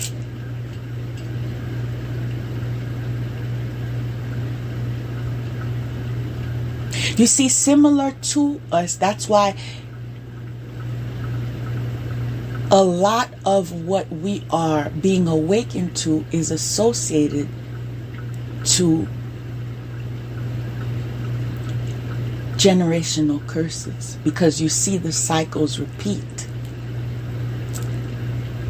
Like her, because I was always around a strong man that could defend me. That was my definition of what a man was. Someone that could defend me, someone that could protect me. And due to that understanding, I made mistakes in my life when I allowed those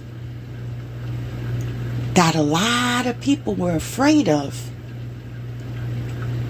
to be part of my life, because of the security I thought they brought into my life. It's funny to me when I think about it. But I remember being in my 20s and I'm like, if somebody want to try me, they could try me. Like, this is not something I would say out loud, but I remember processing this, right? They could try me because I know who's standing next to me, right? And he doesn't play. It was later on. But see, it was also an attachment to the lies. Like, they would not tell you everything. You just saw they was well-to-do, you know, they was very protective of you. They were a man's man, you know. But they wouldn't tell you the details of why they are very well-to-do. And because I was sheltered, what I overlooked, thankfully, I had a friend in my life who helped me to understand what was going on. Right? Yeah, he says he has a business, an international business. And he says he sells this and he sells that, and that's where he's profiting. But what else you know about him? What's the name of the business? What, have you ever went to the warehouse? Have you done this? Like, she helped me to see. She helped me by way of her older sister. I'm the oldest, but she has an older sister. So what she was naive of, her older sister would teach us about and help us to see things that we didn't see. And she's like, yeah, he's tough and everything, but still, that's not a situation you want to be in, because he might have enemies, right? And a lot of times these people that have enemies, when they want to get back at them, they come after their girlfriend, their children, their mama, you know what I'm saying? She schooled me on that. And that opened my eyes, and I was like, oh, yeah, because my father was tough and all that, but he was never in that life of doing criminal activities, right? So when my friend awakened me to the fact that some of these people, they well-to-do and stuff, and they tough because they have some stuff they're not telling you. And then I was like, oh, okay, so I could make better decisions, and I could walk away, and I could do this and I could do that, which fortunately for me, I had no stress doing that. Like, I at the time, I didn't have people that was acting weird. Like, okay, you want to be friends, you want to be friends, like we could be civil. It's not like, okay, I have to curse you out, I have to go tell everyone you're a bad person. It was none of that. I've never experienced that until I made that, what word should I use? Before I had that experience of what I thought was marriage. He was the only person that ever acted weird with me. I've never had this weird situation, because I'm not somebody that be like, okay, it's over, so you got to go. I've never want to talk to, I'm never that. As long as you are respectful and you understand, I'm going to move on with my life. And I respect you going to move on with your life. And you're not going to interfere in my new relationship. And that's it. It was always that easy. Always. And they always would call me on a birthday. Would call me and say Happy New Year. I've never had the experience of somebody that would be, lying on my name and calling me all of these names and, framing me and going to witch doctors for me. I never had that until I made that mistake of saying I do. And life is funny too, because I always had a fear of marriage since being a child, due to what I was seeing while growing up, and also due to the fact that I grew up in a setting that was very legalistic and heavily programmed as far as the church is concerned. And so if you get married, that's forever, ever. And I have a confession to make. Can I be transparent with you? I have a confession to make. I walked away from more than one engagement, confirmation, for more than one reason.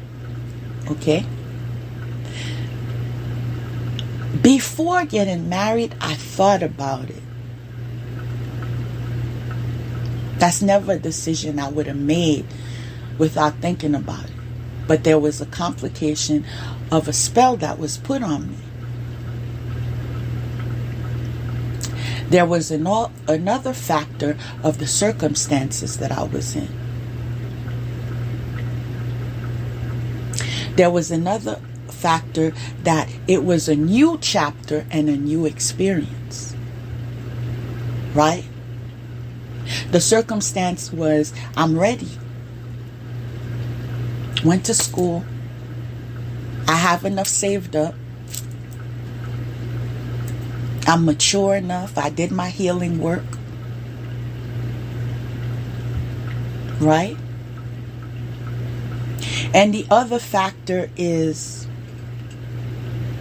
when you live at home, you have to respect the rules. It doesn't matter if you are 70 or 100. You don't just get to come in and come out like you choose because you have a child to raise. All right? Because the child is paying attention to you. All right? Because that's not how we do it in this family. All right? So you can't come with this person and then this person and then this. You have to live a responsible lifestyle because you're a mother. Even before you was a mother, because that's not who you are. You understand? And because I knew my life was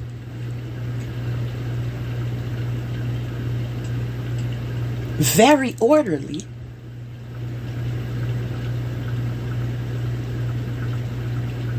and that I did not need the rules that was being bestowed upon me, because I already conduct myself in a respectful manner, I said, well, since I could take care of myself, blah, blah, blah, I could take care of my child, I got things under control, and this person is leading me on to believe that that's what he wants too, a family life. And he appears to be able to take care of himself. He's saying this, he's saying that. I went to his workplace, and sometimes that was a lie too. I went to his workplace and it was all a front. That was not his restaurant. But sometimes they use their friends to lie for them. Right? And that's a lesson I learned too. Because you could be more thorough about their workplace. Not just what one person says. You can just go on the internet. Right? But because I'm a transparent person, I had to be redirected by a friend. Just because you are the way you are doesn't mean everyone is like you. Just because you walk around being transparent doesn't mean you are not surrounded by liars. Those are lessons I learned, right?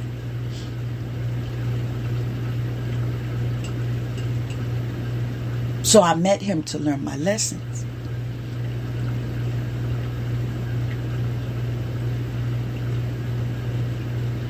But he used certain experiences I had to make me a laughingstock. I shared with him pains I had concerning my father and the way that I wish we had a better connection when he was alive. Things that I didn't share with anyone else. I shared that with him because he held the title of being a husband at the time. Happily divorced now. At the time, when he was a husband,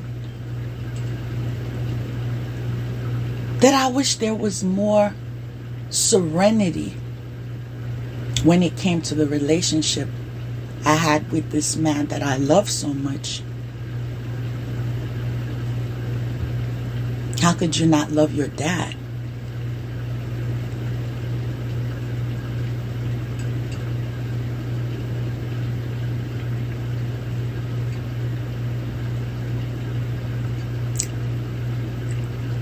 I'm so confident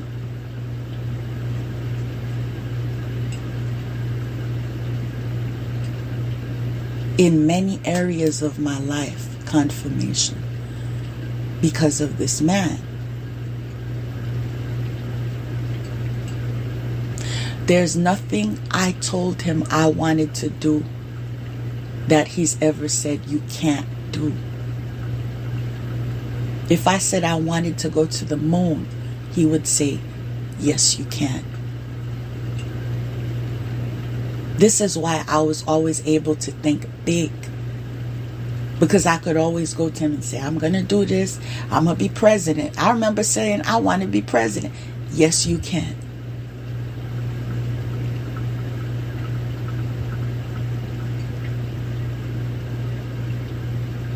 He's a part of me.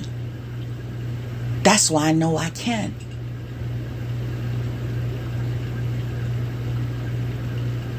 That's how I know I will never bow down to the enemy.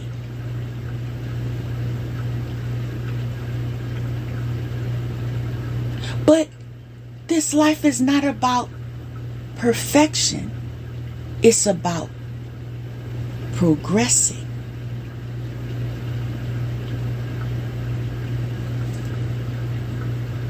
So with his strengths, he had his challenges. With his healing, he had his wounds. Some that he carried from childhood that he never healed from.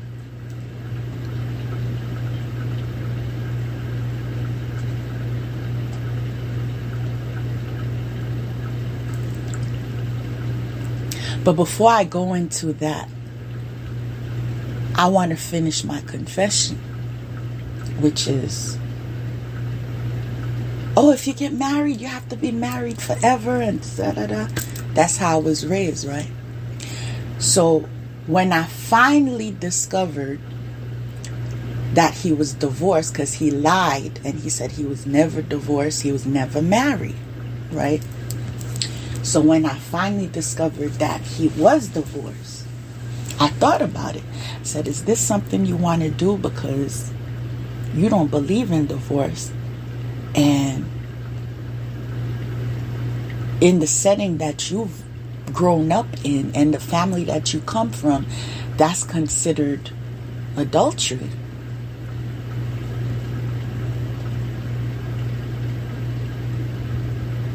I'm hearing, these are my confessions. Child, it's time for confession time. Okay? This is how my mind was working. I said, well, since I'm afraid of getting married anyway, I said, see, I'm going to whisper it to you because it's a secret, y'all. Since I'm afraid of getting married anyway, it's better off I marry somebody that's divorced. Because it's not really considered. Because his wife's still alive, right? This is how I was programmed to believe. If his wife is still alive, then, in order for me to get right again, I would have to leave him and be with someone that was never married. Okay? If something went wrong. I didn't know something was going to go wrong. I said, if something went wrong, then at least he was married before, so I could divorce him. You see how my head went? Child, I said, at least I could. I went into the marriage knowing. I want y'all to understand and follow. I went into the marriage knowing that if he messed up, I could leave. Mic drop.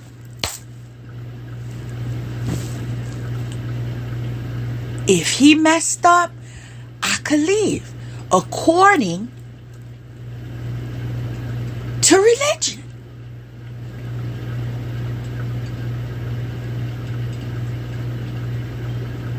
And without getting into any details, the relationship that I find myself in today is very much in alignment to the program that I was raised in. Very much in alignment. See how life works? Very much in alignment. Because he was divorced anyway. So I wasn't supposed to be with him anyway.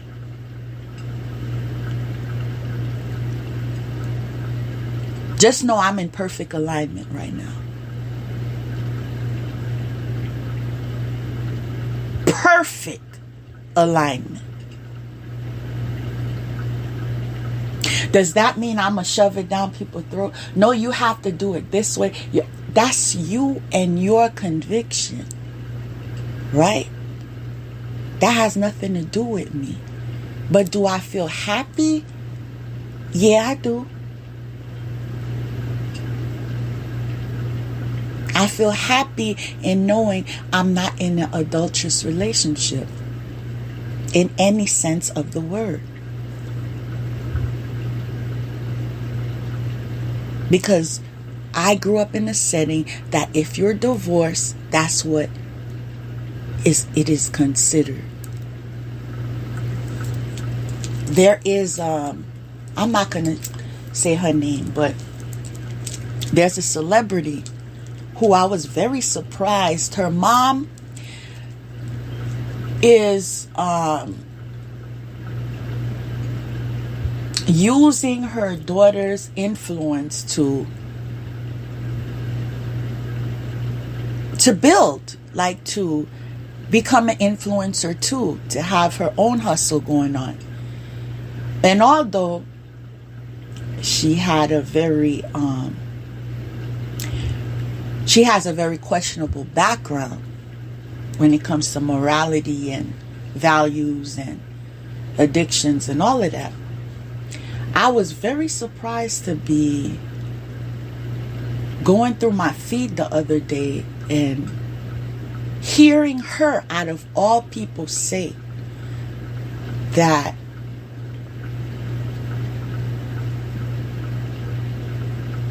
once you're married, you're married. And if you enter another relationship and marry someone else, it's just an illusion.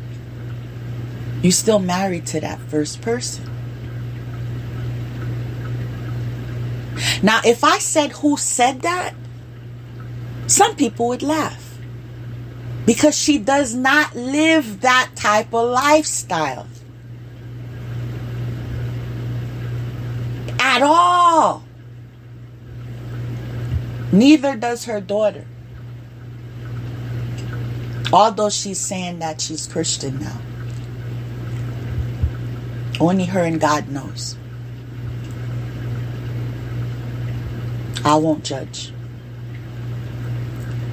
But they are very well known. And that type of belief system is not what you would believe coming from her mother. You would not. If it was a multiple test and they said, would so and so say A, say B, so C, I would have failed it. Without divine intervention, I would have failed it, because I would have said she would have never said that.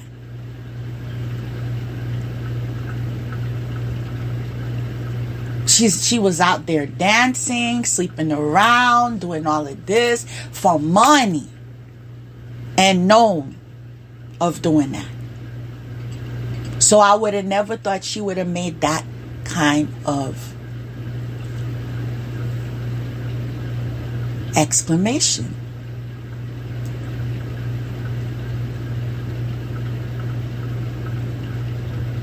But only you know what you feel convicted of and what you don't feel convicted of.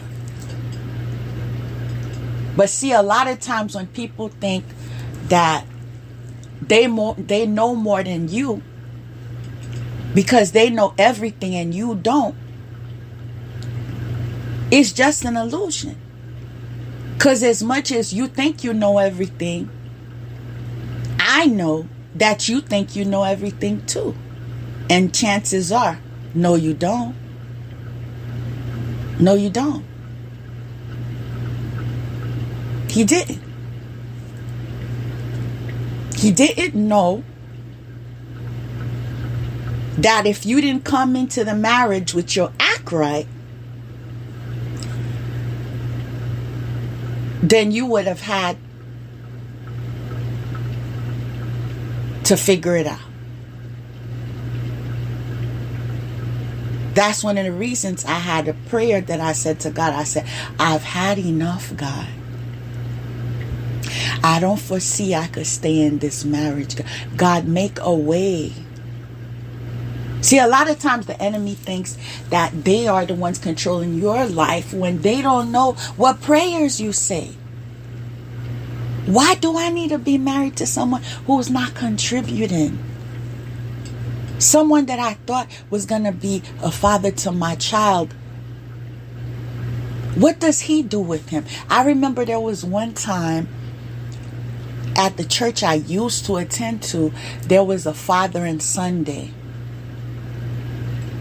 And they've made a big deal about it because they're like, oh, we always do stuff for Mother's Day, so we're going to have a field day. You know,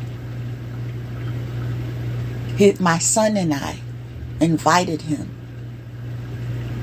He denied. There's nothing he added to his life. Oh, I'm going to do something with a family member. I'm going to, like, confirmation. What role did you play? Oh, I'm going to teach him how to fly a kite.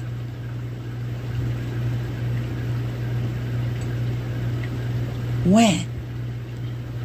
Because it's too late. But it's everything. Everything is still great because we have great family days. We fly kites.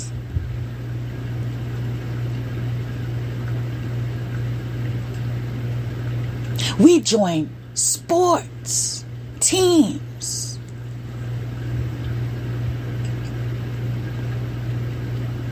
And he has more than one male role model in his life.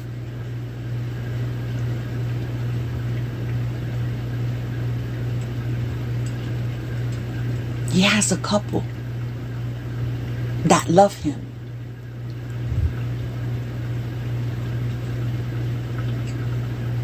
Sometimes you single mothers wonder, what role model am I going to have for my son? Because, you know, his father's busy out there. You know, it's not even the fact child, sometimes they tell you, I'm not a bad person. I'm just a different person. But I'm not I love my kid. And I do believe, yeah, they love their children, some of them. But again, you got to have that act right. You know, that sense of responsibility. Okay, I want to be there more than what I experienced when I was younger. You'll get people, when God gives you favor people, you will get people that come up to you and say, you know what? I want to be in your son's life. I've had co-workers, men. I want to have him under my wing as I raise my nephew, because you remind me of my sister so much. And every time the nephew would have, what a sweet guy, the nephew would have a birthday party or anything, my son would be invited. Every time there was an outing, my son would be invited. And then when we go to church, same thing. His godmother, the man he married, Very nice gentleman as well. Playing soccer with him, doing things with him, at parties and such.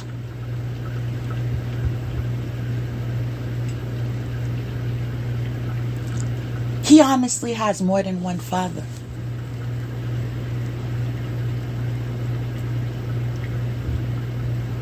Because that's how much he's loved. He has bonus fathers. Here I was worried about, I live in this state and then his father lives in another state. What kind of role model? Child, he has. This boy is loved. I know I'm loved, but my son is loved. It's like anyone that knows him knows that God gave him a very sweet life. Very sweet life. Very protected, very loved, very much connected to those that can mentor him and so forth. But here I was married to someone. Nothing.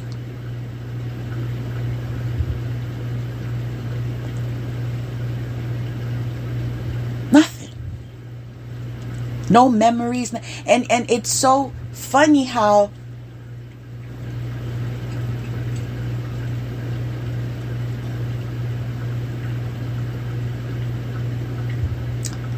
just know God is good. Just know God is good, because I always wanted my child to have the good memories, and that's all he has. He has no bad memories. Thank you, God. We make our mistakes, but God can erase.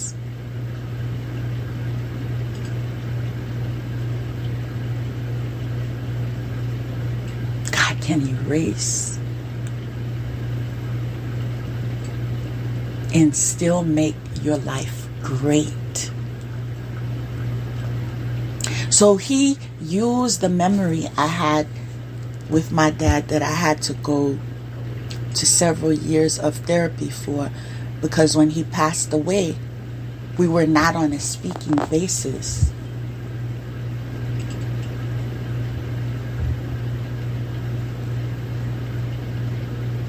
Sometimes your mouth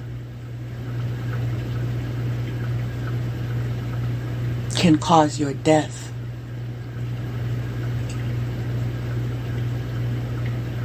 I love this man so much. But I remember the first time I had the audacity to tell him that the relationship you're having with my mom is not working. Why don't you get a divorce? How did I know divorce? How did I know that word when I was 6 or 7? How would I know that? Because it was spoken about. Because I heard adults saying that, we should just do that. I also heard the threats if you do that. Those are my kids too. I could take them too.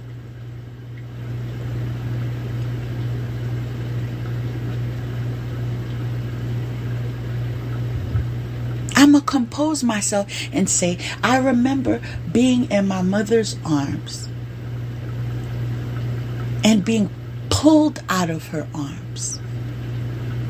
Not because she was hurting me, but to inflict hurt on her. These are my kids too.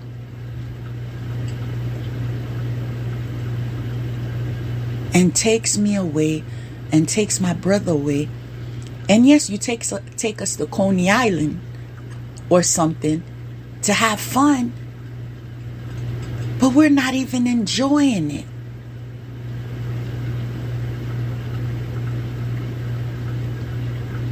because my memory's at home, because my mom's crying. Yeah, we at Prospect Park, we at Central Park, we at wherever we want to be at. Jones Beach, whatever. Great Adventure, we've been there. But if you're doing it in a manner where you're grabbing the child, I'm gonna take my child to another country, you will never see them again. Oh, it affects the child too. What you don't know and what they don't say is that it affects them too. They have issues with their root chakra since they're younger. Issues of, am I safe? You know, if you go live with your mother, this and this and this and this is going to happen. You know, if you go live with your father, this and this and this and this going to happen to you, right? How balanced would that child be? And this is why when they become of age, they look for therapy to find balance, to find their confidence, to remember who they were born to be. That is not something that people should be laughing at and, exploiting and putting it online. And, it's funny. Look, she had a bad relationship. She did this. But look at her now, though. Who you listening to, though? Who's teaching you, though?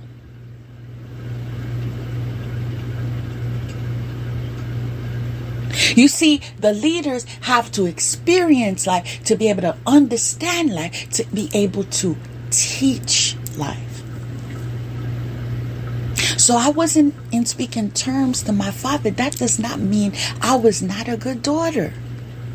That does not mean I'm having karma. That does not mean I am a bad person. But this is what this... God help me be nice.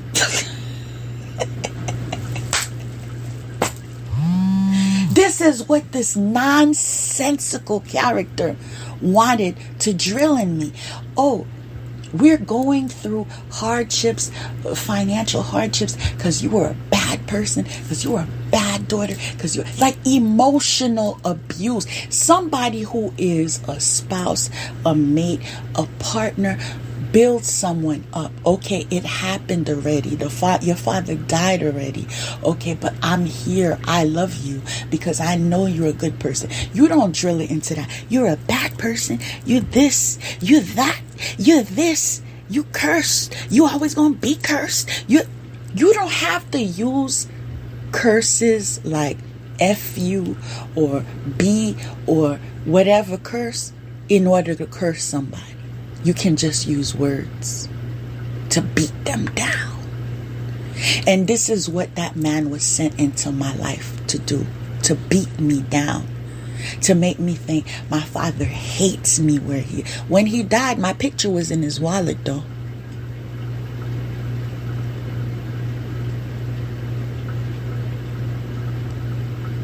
He didn't hate me. He hated the decisions he made. He hated the fact that because he had an outside child that he could say, so I have other children. Your mouth.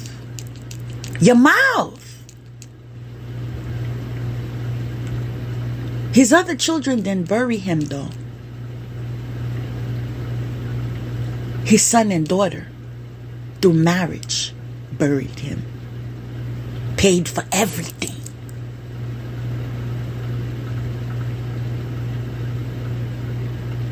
That so-called outside child didn't even show up.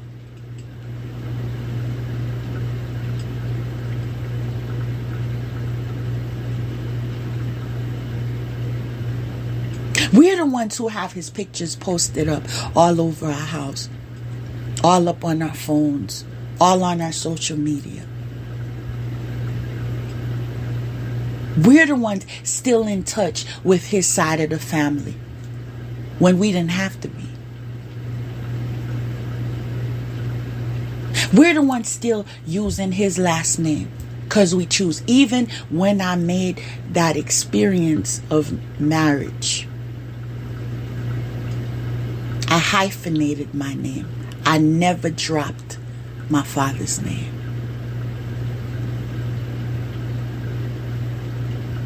I love my name. It sounds great in any language.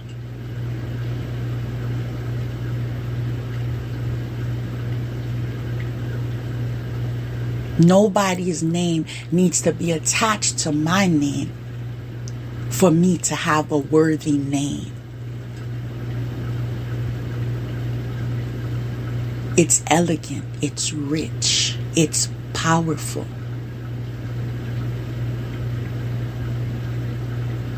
So I already knew who I was.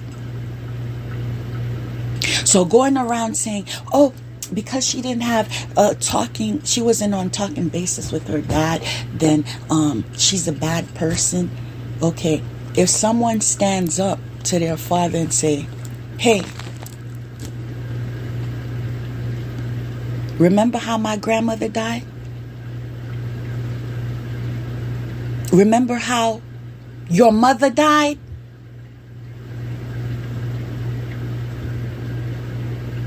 Remember how you hate the person that killed your mother? I want to ask you, would I hate you the same way if you killed mine?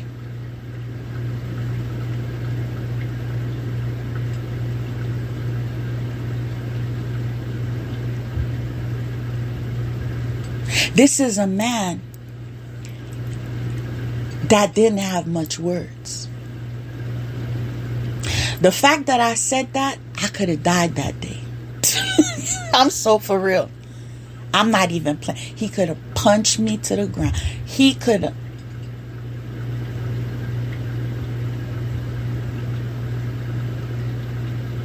He didn't have a word to say.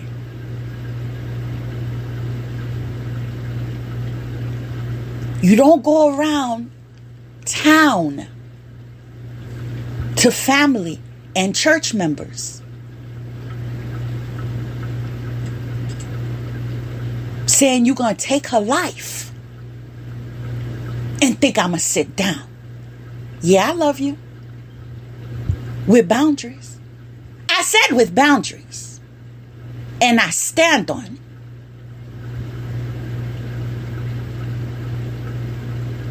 So the same Grace you was laughing at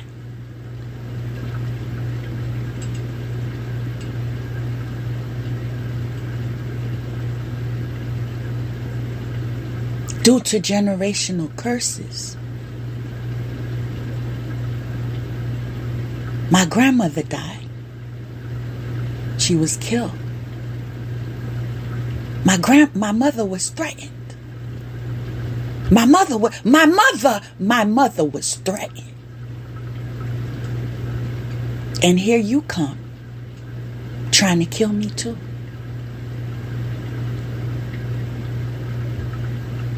It was funny, right? It was funny. 3 times for the demons, right?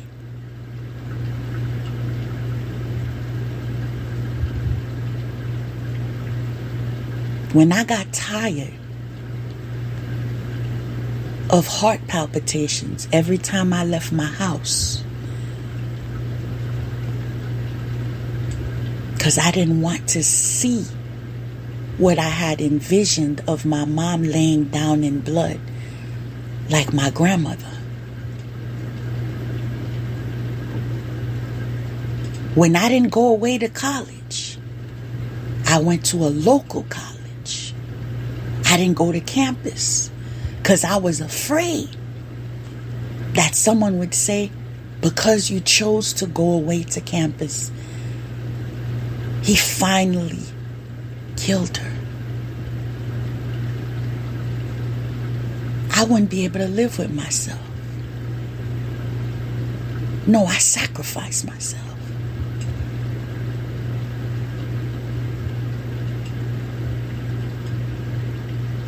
But when I got tired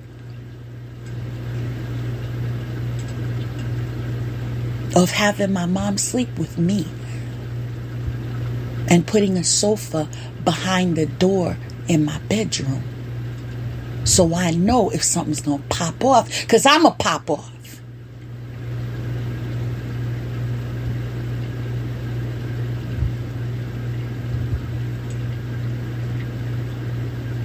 I took my behind to therapy, because enough is enough. I couldn't live like that no more, because I had to be a rock for my mom. So I needed a place to replenish, to have to give to her.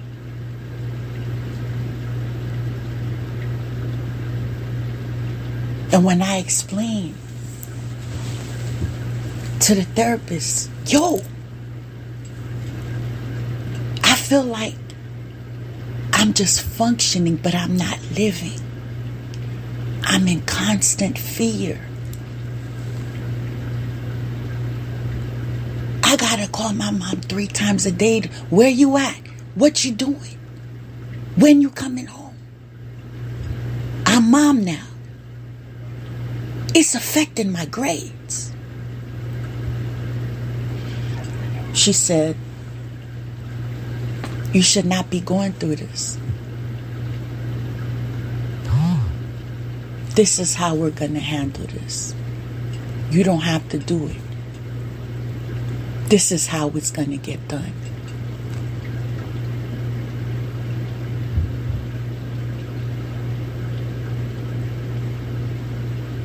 She called who she had to call. I informed my mom what was going on.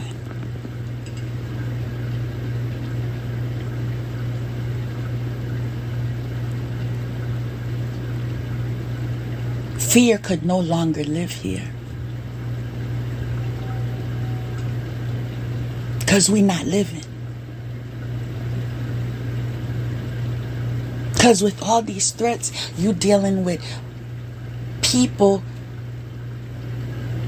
laughing at you, making fun of you, humiliating you.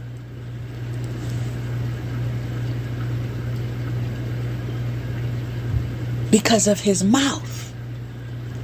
Because he would entertain that woman that died in a mental health institution. You see the patterns? That died in a mental health institution. That's where she died.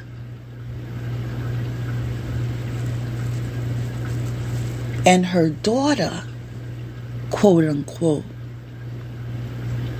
is mentally ill.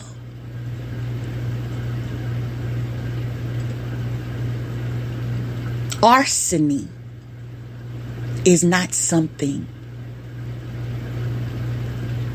that people do when they're level-headed.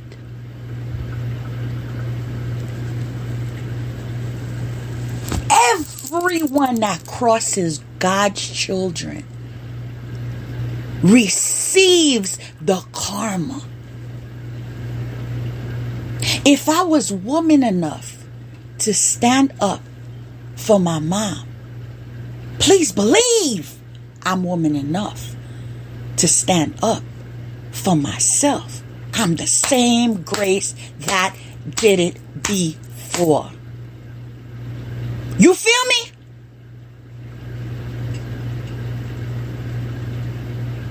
And so he got escorted out. The same way you got escorted out. Right? You see the patterns? The threats that were made. He died by himself. He drank it away. 1 bottle, 2 bottles, 3 bottles. Goodbye.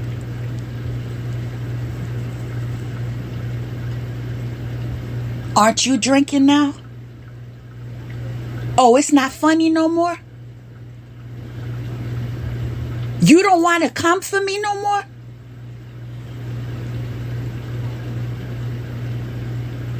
So you want to take from my household, like he tried to take away from my mother's household, and give to the mentally ill?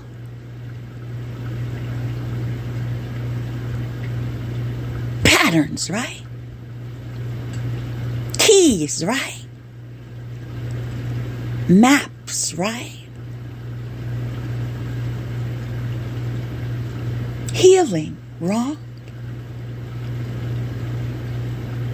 I want to tell you that you no longer have power over me.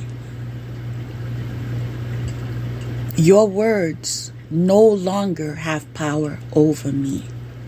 Your criticism no longer has power over me. Your judgment has no power over me. None.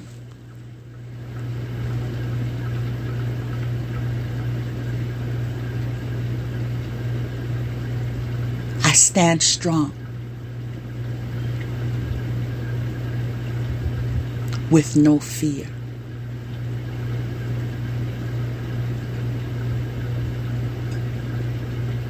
I am a warrior of light.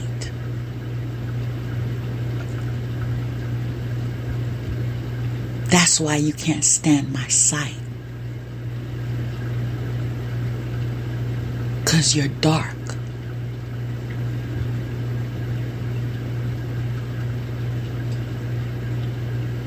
And you enjoy the dark arts. I break that generational curse. I break that generational curse. I break that generational curse. I break that generational curse. Praise God, praise God, praise God, praise God, praise God, praise God, praise God, praise God, praise God. I rebuke any spiritual husband of the dark. You're condemned to the depths of hell.